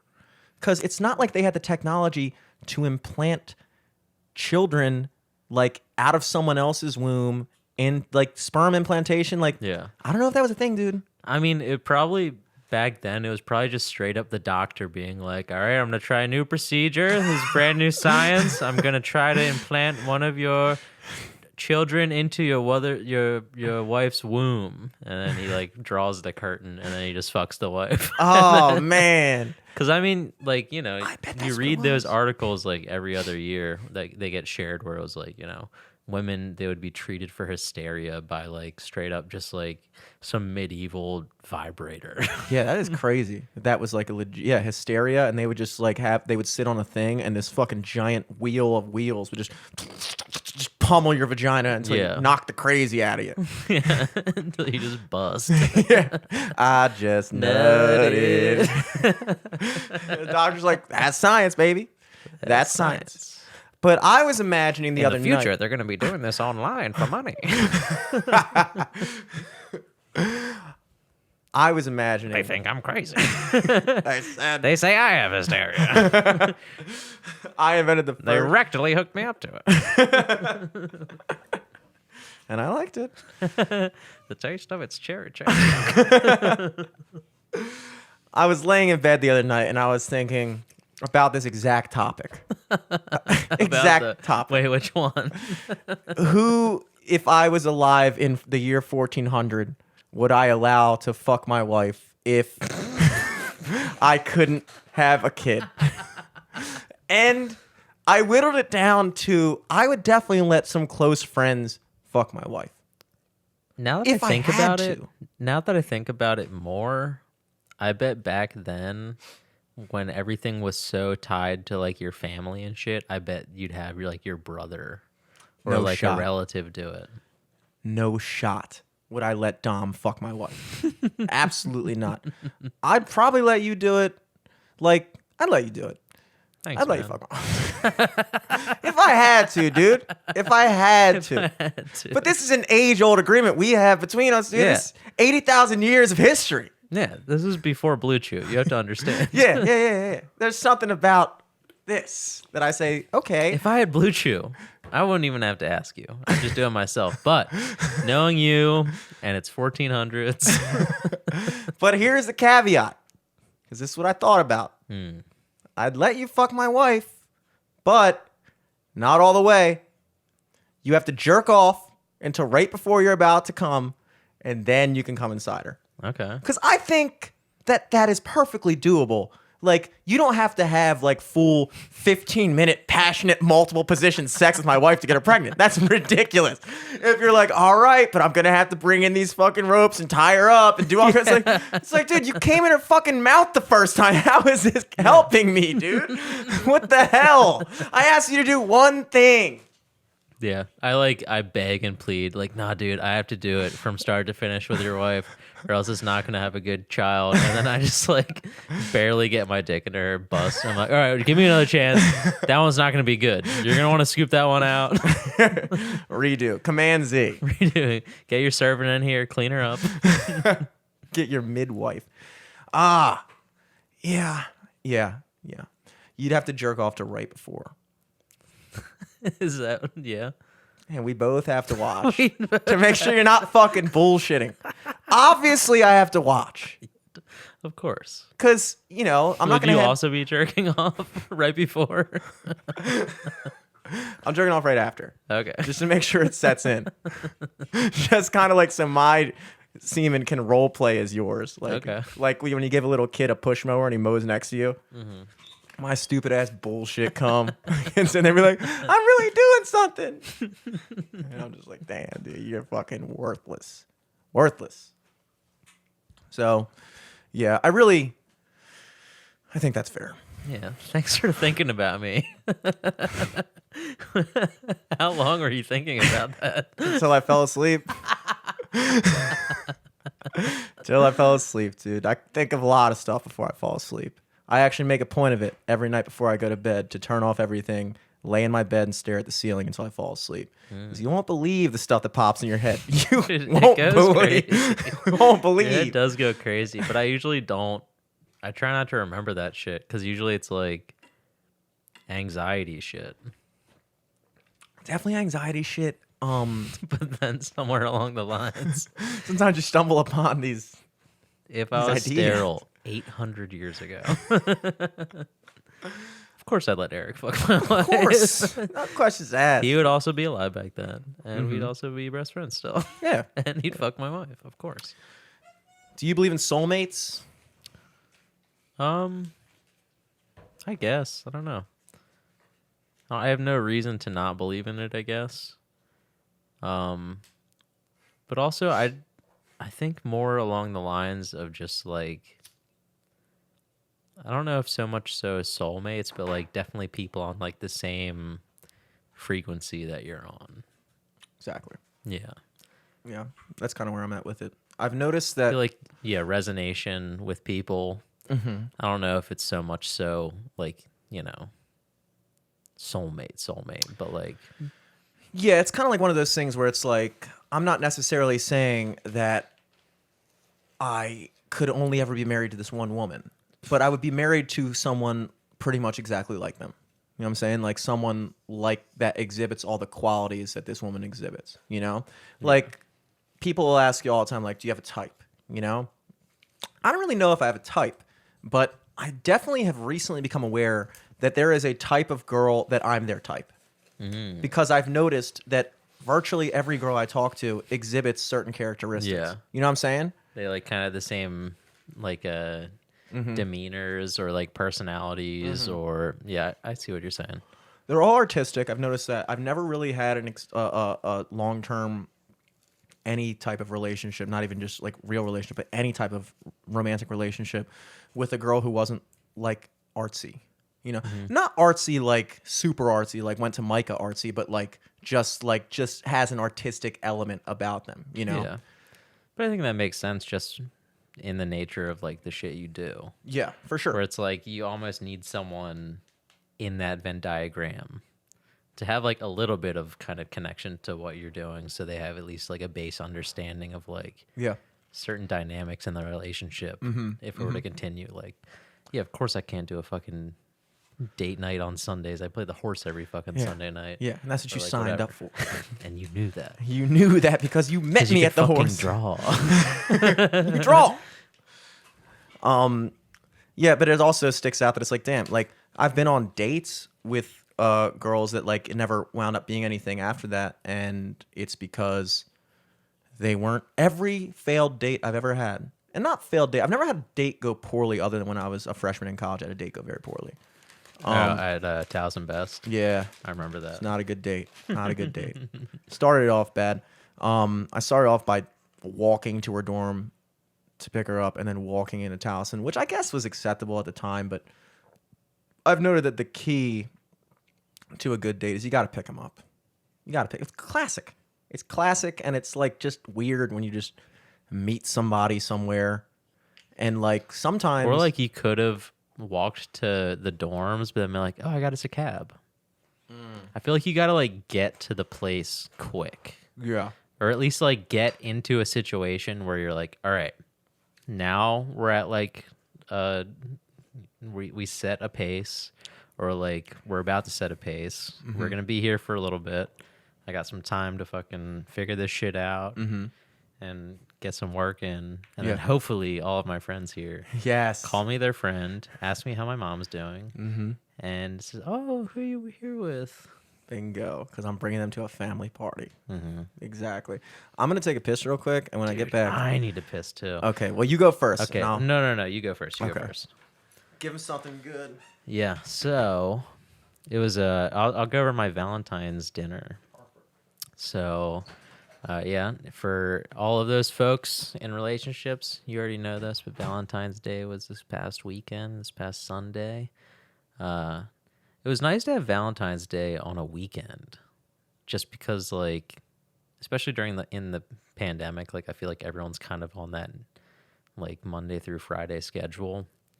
So everyone pretty much has the weekends off.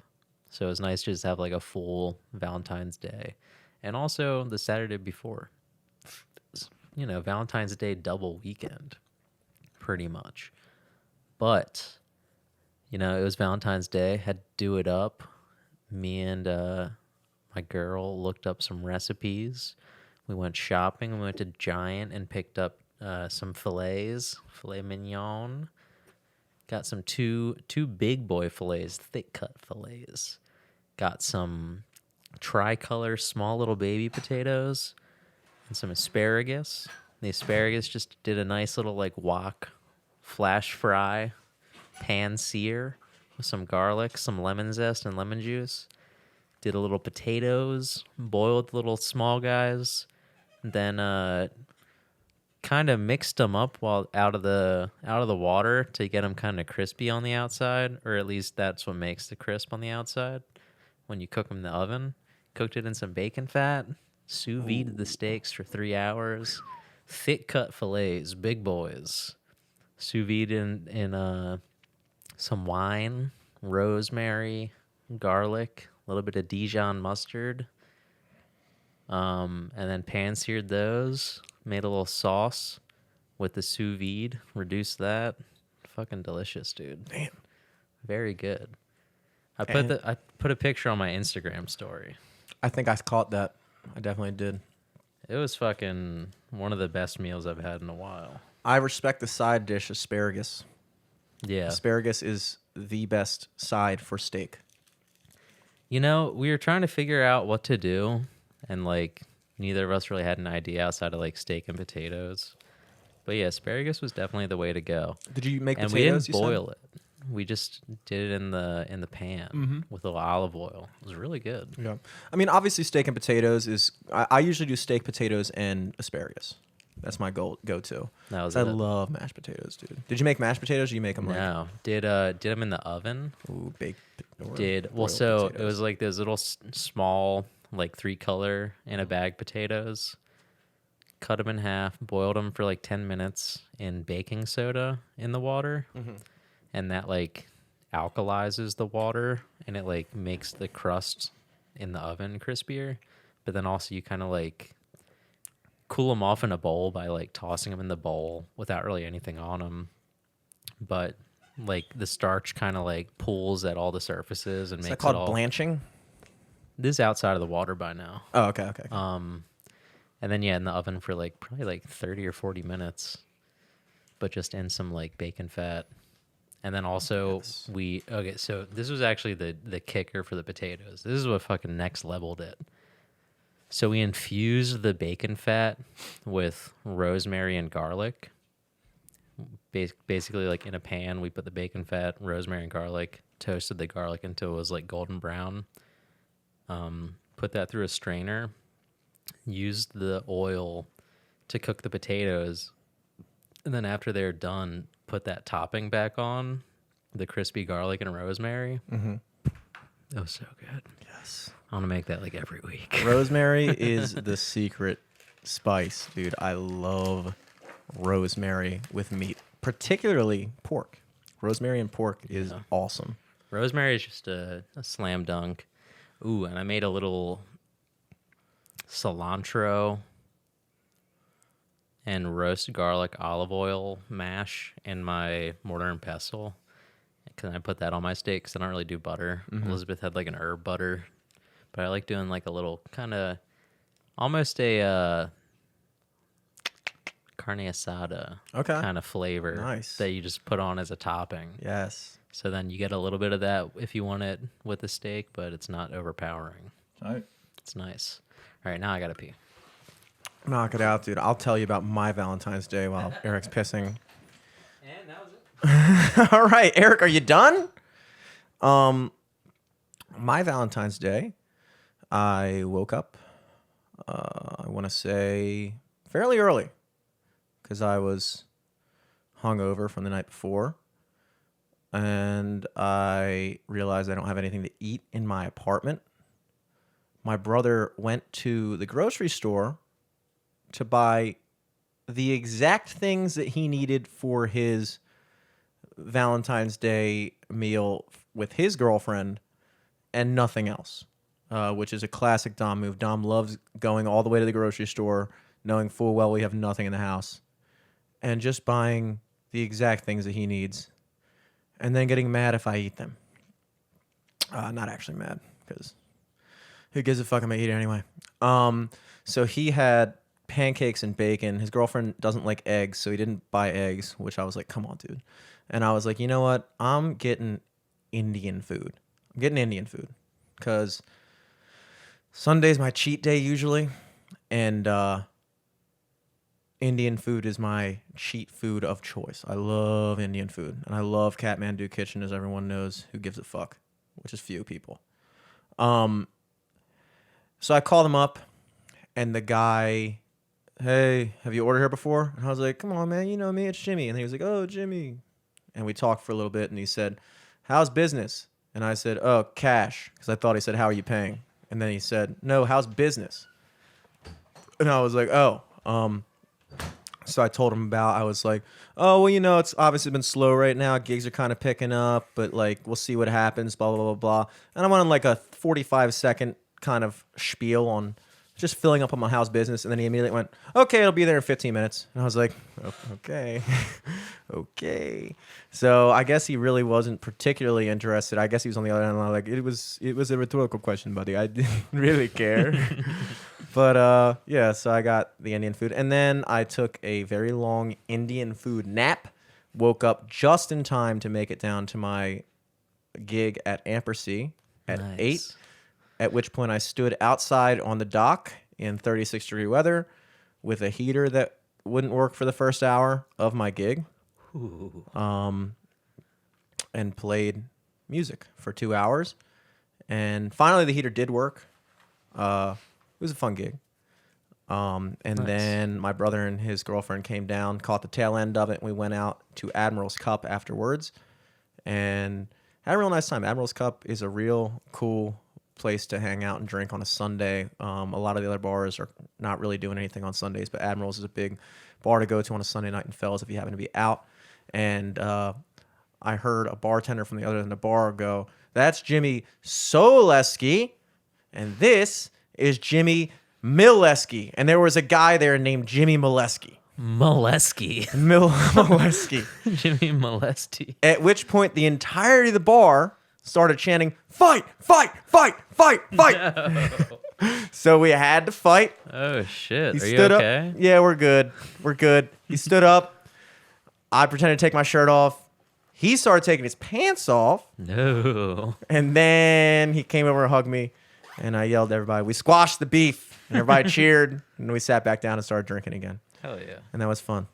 So there's a guy with a very similar name to me that is also pretty fucking chill. Pretty fucking chill. Is he a splasher? He's definitely a splash guy. He's got to be, dude. He's got to be. Every drinker's a splash guy because you always splash into a liquor. True. Evan with a splash of Coke. Jameson with a splash of ginger. That's a good drink. I don't even fuck with Jameson like that. But JMO with a splash of ginger, that's good shit. Vodka seltzer, splash of crayon. Oh, yeah. I thought you said Alka-Seltzer. I was like, Alka-Seltzer, splash of crayon. But just in time for not Valentine's Day anymore, guys. I waited till after Valentine's Day, and I didn't really wait. I just had the thought that maybe for your next 364 days of preparation, or however many days it is till next Valentine's Day, we were talking about going on dates. And I think there are some things that I learned over the course of my tenure as a single person, and rules of thumb for good dates. Step 1, as we mentioned before, pick them up. We covered that. Pick them up, because there's nothing. And not physically. Some girls don't like that. We'll say that for the end of the date. We'll say that for the hey, we will get to the only if you're strong enough. Yeah, we will get to the physical pickup. It's embarrassing to drop a girl. Yeah, you don't want to be dropping girls, especially when you just met them. Pick them up. And okay, so this goes before picking up. Step 1 really is before the date even happens. You meet a girl, however you meet her, whatever. If it's a girl you just kind of met, like you met her at a bar, you met her online, definitely talk to her. Don't talk to her too much. Don't feel like you're like overbearing. You know, a tasteful good morning text is nice, but I mean, every guy plays it differently. I try not to I'm not a good texter in the first place. And if I keep on starting conversations, I know at some point I'm going to forget to respond or something like that. And it's just like, you have to kind of like play within the bounds. Like you want to show that you're interested, but you don't want to seem too interested. Because sometimes that can be a turnoff to be too interested, especially for girls, because girls are always on the lookout and they will give you what I believe I may have mentioned this on the podcast before, the pressed test. And the pressed test is that at some point during your texting conversations, when you just meet a girl, she's going to go a very long time without responding. And I don't know if this is conscious or subconscious, but they always do it. And what you have to do, and I cannot stress this enough, is nothing. Nothing. If you text her and she goes 2, 3, 4, 5, 8 hours without responding, nothing. Nothing. Because you are in the middle of the press test. She is checking, how pressed is this guy? How pressed is this guy? And so what you have to say is, hey, I texted you. If you don't have time to get back to me yet, that's cool. I'm not worried about it. You're probably worried about it. Everybody is worried when nobody responds. No, you're pressed for pussy. You're pressed. Obviously, you're pressed. Guys live 100% of the day Pressed and depressed. pressed and depressed. All right? So we know you're pressed. I know you're pressed. You know you're pressed. Don't show it. Don't show it. Bottle it up, stuff it down deep inside, and just wait. And I guarantee you, later on in the day, she will respond with some stupid excuse as to why she didn't respond. And then you just carry the conversation on. Don't harp on it, obviously. Just keep playing along. If she doesn't, it's not a great sign. Terrible sign. Terrible sign, but you get one follow-up, and the follow-up has to be the next day. Follow-up has to be the next day. So next day, you are allowed one more text. If you're having a text conversation with a girl, she doesn't respond for a long time, chances are she will respond later that day. Or she might respond the next morning. If she responds the next morning, that's not a great sign either, because she went through a full day knowing that you texted her. Yeah, but also if you sent a good morning, the next day you can't send another good morning because that looks weird. It looks weird. So what you have to do... You have to imagine what a screenshot could be. Yes. That a girl could tweet and go viral. Yeah, exactly what Eric said. Imagine... And just do the opposite. Your phone screen plastered on Twitter, and don't be that phone screen. Do not be that phone screen. Just the next morning, don't send her a good morning text. Wait till like midday, 2 p.m., random time. You got to make it seem casual. You can't make it seem like I woke up and the first thing I thought to do before I took my morning piss and brushed my teeth was to text you again because you still haven't texted me back. Bad move. You text her again, and then you can either make a joke about it or you can just act like it never happened. But either way, and then at this point, we're going into like... Or it just has to be completely off topic. Yeah, and spontaneous. Yeah. Hey, you want to like do this or something like that? Which leads me to my next step, which is be spontaneous. If you plan something too far in advance, girls love to think. They love to overthink about stuff, as do guys. Everybody overthinks. Everybody does that. We're all guilty of it. What happens is if you plan something too far in advance, then in a lot of situations, you say like where you say where you're going to go. Like, first of all, don't say where you're going to go. Don't say where you're going to go. Just say, hey, you want to do something? I'm a big fan of either the day before or the day of even, but the day of is risky because they might be busy. Depends on your mode, you know what I'm saying? But at the very least, just say, hey, you want to do something on Friday. Don't, hey, can I take you out to this place?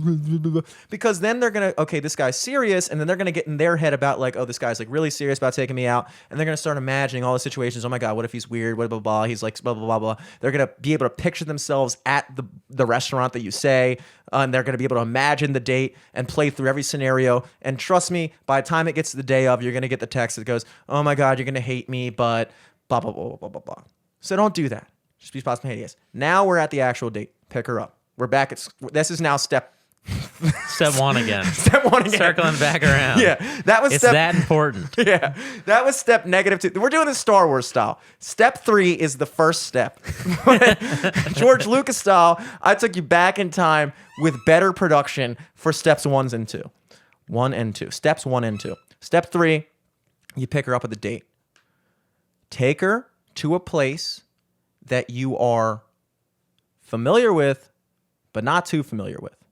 Because you don't want to go to somewhere where, I mean, and this depends. Like, if you're not a social if you're not really a person that like goes out much, then, you know, you might not have any choice. But assuming you have a friend that works at a bar or something like that, you've hung out in that bar before, you're casual with a bartender, you know a server, something like that, or even if you know it's a place that you might run into somebody you know. That's always a good sign. It's always a good sign. Yeah. Girls are looking for, if they don't know you, their first judgment is, especially when you're a girl, guys don't think about this as much, but girls are always wondering, is this guy a psycho? But mostly, is this guy cool? Yeah. You know, if you go out and somebody, oh, what's up? Kind of verifies in them, okay, this guy isn't a complete freak. Obviously, he's well regarded. So take a girl to a place that you might run into somebody you know. You don't want to go to a place that you like work at. Yeah, get a free alley-oop. Exactly. Just get somebody to fucking back you up a little bit. You know, have a bartender be like, hey, good to see you. Something like that. And then this is the most important thing. One of the most important things. Sit at the bar. Sit at the bar. Why? Because what you're looking for, up to this moment, you've been texting. And when you're texting, you have an unlimited amount of time, or there's really no time limit, but you have an amount of time to think of the perfect thing to say. You know, when you're in a face-to-face conversation, it's much more difficult. You have to be able to have a response within a very short amount of time so it doesn't become awkward. You know what I'm saying? Yeah. When you sit at the bar with a lot of other people around, the bartender's real close to you, there's so many opportunities to just kind of branch, talk about this, talk about that, talk to the person next to you. It's a good thing to have somebody talk to you, I think, on a date, because maintaining 4 hours of flawless conversation, we can't even fucking do that, dude. Yeah. And we're professionals. Yeah, that's why it's either that or like something like a movie where Yes. it's like, all right, we don't have to talk for the next 2 hours. See, I can spend most of this time either seeing if you're going to avoid me putting my arm around you or thinking of like a bunch of scenarios to run after this is over. okay. Now this is where I'm going to say, I'm going to piggyback on, or not piggyback, but kind of like say a little thing. You completely shut me down. It's where I'm going to fucking own you, Eric. I'm gonna fucking ruin your whole career. No. What Eric just said is true, but it's true if you already know the girl. If you already know the person, you've already talked, it's a girl that you work with, that you finally decided to take out, it's a girl that you're in class with, that you already have a rapport with, then a movie is good. You take a girl to a movie, you've already had conversations. Everything I've listed up to this point is really about how to talk to a person that you don't actually have any relationship with. You know what I'm saying? Like, True. I'm talking about how to text, and I'm talking about sitting at a bar so that there's opportunities for conversation. If you already know the person and now you're just kind of bridging the gap into like, hey, maybe we should go out sometime, then a movie's good. Because for me, and this is just coming from me, I used to take girls to movies, and the movie, you're kind of putting yourself in there's only one thing that could happen at a movie to make it a good date, really. Because if you walk out of that movie without having put your arm around her, which I've done countless amounts of times, it was a bad date. It's like, I mean, unless you fucking hit a Hail Mary at the end and somehow like manage to overcome everything the hole you put yourself in. But when you tell a girl you're going to a movie, we've all know what happens at movie dates. At some point, you have to put your arm around her. And you don't know how long it's going to be. It could be, do you wait? Do you do it from the jump? Previews are on, arm around her? It's too soon. You got to play it cool. But you can't be like me, and then when you know the movie's about to end, and be like, okay, I got to do it now. You do it on the credit roll. Yeah, just so I could say I did. Fuck. So it depending on what kind of guy you are, movie might work. But I would say the main thing there is if you already know the person, the movie's a good move. If you don't, you gotta have an environment where you can talk, because a lot of times, you know, in order to justify the next move, you have to have established some type of dynamic. You know what I mean? Like to just go from like, okay, we don't know each other, let's sit down and continue to not know each other while we watch this movie, and then at some point I'm just gonna put my arm around you and try to make out with you. It's like you still don't all the things that I just listed. Is he cool? Is he not a psycho? They still don't know. Yeah. You could be making out with a psycho during the Wolverine Origins movie. You know? Yeah. They don't fucking know. So, movie, yes, if you know him. But public outing, I cannot recommend enough something that involves drinking. I'm sorry, I can't recommend it enough. I mean, look, you can do sober dates and coffee dates, but like, you got to be some type of motherfucker to pull, you know, to really fucking slam dunk a noon coffee date. I mean, it depends. I don't know. It's just like the vibes are different, you know? Yeah, I've never even done that. Exactly. I don't even know how to do it. It's never even crossed my mind doing like a midday date. Because the goal is you want, and when I say this, it's not that I'm saying you got to get laid on the first date. That's not what I'm saying. But by the end of the date, you kind of have to have broken that barrier. You kind of, especially at this age, by the end of your first date, you should have at least like given her a kiss. Yeah, you know, for sure. You go out on a date at 28 years old, you don't even kiss her at the end. It's like, what did we just do? You know, we're both adults. We both know what the expectations are. Yeah. And so it's like you leave a date, and if you don't have any of that happen, then like you're just gonna both go home and be like, Yeah, you can't do like an awkward hug. yeah. That's cute when you're like 16. Yes. When you're 28, the girl will make fun of you to all of her friends. Yeah, it's just like, yeah, he took me out to coffee and a movie, and then didn't, He wanted to kill me or fuck me. because he didn't do either. That's really the main problem. What? The goal here is that the kiss has to happen, and this is something I didn't realize when I was younger. The move, whatever that move is, doesn't have to be a kiss, but something, a handhold, a arm around the shoulder or whatever. Those things have to happen spontaneously and mainly, not necessarily spontaneously. They can come out of somewhere, but it can't be at the times when they expect it. You drop a girl off at her house, and at that moment, you're both adults, and you both know this is the time when he's supposed to try to kiss me. Yeah. And me being me, and some guys are good at this, but I feel like a lot of guys aren't. Probably most guys are not good at this. When I know I'm expected to do something, it's like, it is literally the equivalent of somebody going, yo, Jimmy, tell us a joke. Well, now I can't be funny. Yeah. It's literally that, but like, hey, Jimmy, you got to kiss this girl now. And it's like, well, now I can't. I can't because you know I'm going to, and it's going to be weird either way.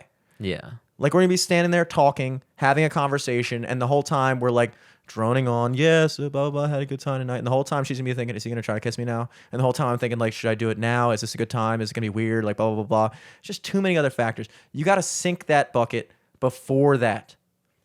You got to make sure that you are not on the way home until you've done something. That would be my advice. That would be my advice. Yeah. I mean, unless you're just not feeling it.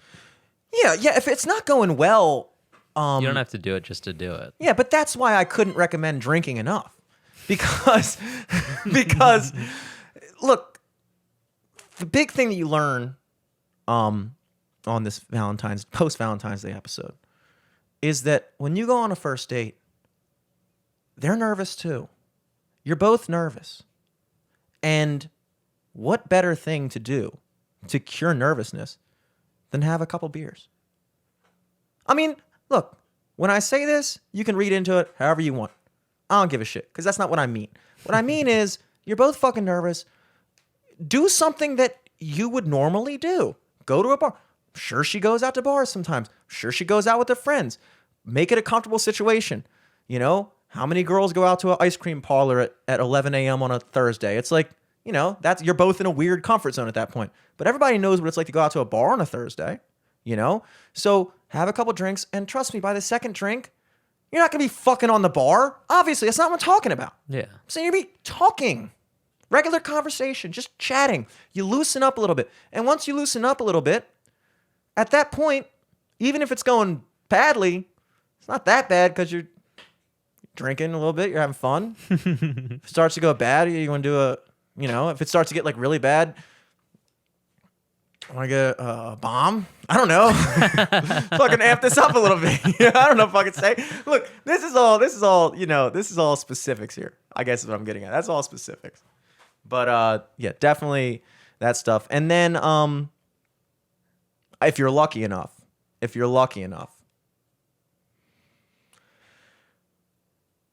you'll get invited inside. And that's really the goal of what you're shooting for. That is your goal. Not because you're trying to bang a girl on the first date. But I'm sorry, there's just nothing worse than dropping a girl off, in my opinion. There's nothing worse than dropping a girl off. I can't do it. Even if you do get a kiss? But it's only not going to be weird if you've already kissed. So that's what I'm saying. If you kiss at the bar, or if you kiss like when you're holding hands or something like that, or even if she like leans her head on you or something like that, just to give you a signal like, I like you. I'm enjoying my time here. At that point, you've crossed the barrier. Then you can drop her off, and if she's a real classy lady, that'll be the end of the night. But really, it's just about shooting for. That's why I don't even like hanging out with people unless there's no time frame. Like, I won't even hang out with someone, a friend even, if I know I have to like do something later. I just don't enjoy it. Yeah. I don't like time constraints, For sure. I don't like the idea of, oh yeah, let's go do something, but you work at 4. It's like, all right, well now I got 3 hours. I don't live on those. What am I going to do after that? Yeah.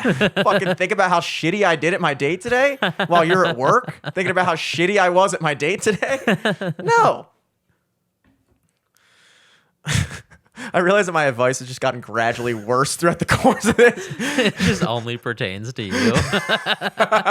As I've gone through, I like start off with like good advice, and by the end I'm like, just get a bunch of shots. Fucking power through it. I mean, at worst case scenario, your friends are probably around. Just start drinking with them. I mean, really though, what's the worst that could happen if you wind up chilling with your friends afterwards? Do you know how many dates I've had that were saved at the fact that I could just chill with you guys after and joke about how terrible the date was, as opposed to having to go home and stew about how terrible the date was? Yeah. Instead, I'd come over and you and Mahedi and Scott and everybody would be like, "Fuck, did you kiss her? No, fucking pussy, fucking idiot, she's fucking virgin, bitch." And then I'm like, ha ha ha ha. It's so true.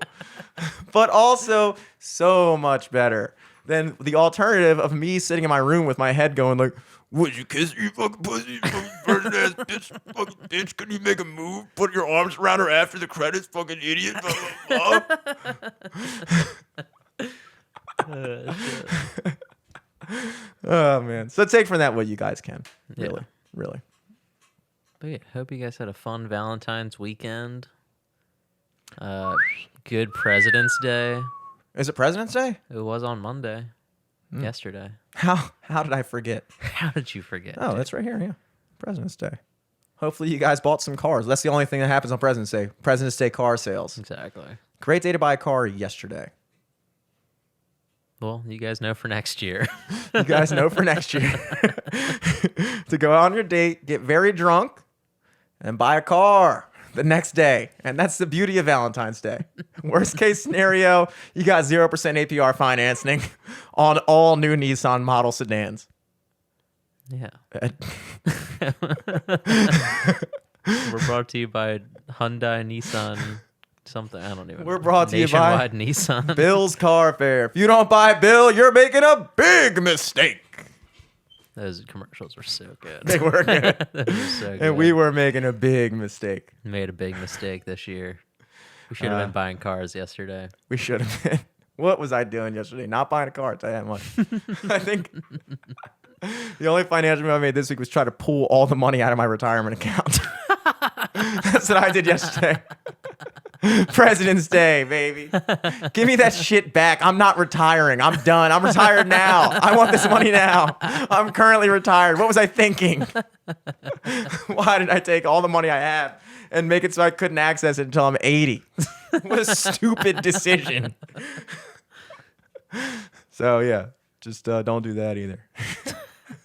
Don't do anything I've said. Don't let your friend fuck your wife. Don't wear cherry chapstick. Don't even date girls. It's not worth it. That's at Jimmy Selesky for more life advice. That's actually all this advice is brought to you by Monster 8 Zero Ultra. Whatever you're thinking, don't do it. Just go to bed, man. Just go to fucking bed. Dude, I think that was like a lethal combination.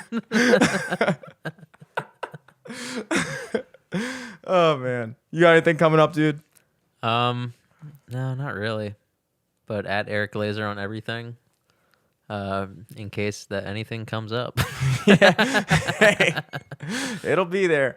Guys, I'll be at Hollywood Casino in Perryville, Maryland. That's in Cecil County. On Saturday, February 20th from 5 to 8. You won't be able to miss me. It's a very small casino. I'll be in the Green Turtle on a stage that is way fucking too big for just me, playing to just a couple people. But it's always a good time. I like playing at casinos only because I get to feel very important because I get like a badge that I wear on my neck and I can walk around in off access areas and pretend like I'm a fucking spy and shit. When in reality, I'm just playing happy hour at Green Turtle. But don't ruin it for me. It's fun, dude. Signing in through like the back door through security. Yeah, I'm like, yeah, I'm the entertainment. It's like, yeah, dude, who gives a fuck? I didn't even know you were coming today. But yeah, other than that, LFTS podcast on everything. Follow us on. Please subscribe to us on YouTube. Please. We got a couple more views this week. We've updated the thumbnails for you. We've done so much stuff. We put out clips all the time, and they're worth it. You know, sometimes I'll literally just be watching YouTube and I'll be like, I'm gonna watch this one. I forgot about this one. Hell yeah. So watch that. Follow us on TikTok. We put out a TikTok every once in a while. And of course, Spotify, your podcast app. And we're gonna look into some other stuff soon. Maybe we'll get on top of that as well. Yes, sir, Ski. Yep. Catch you guys next week. Peace. Peace.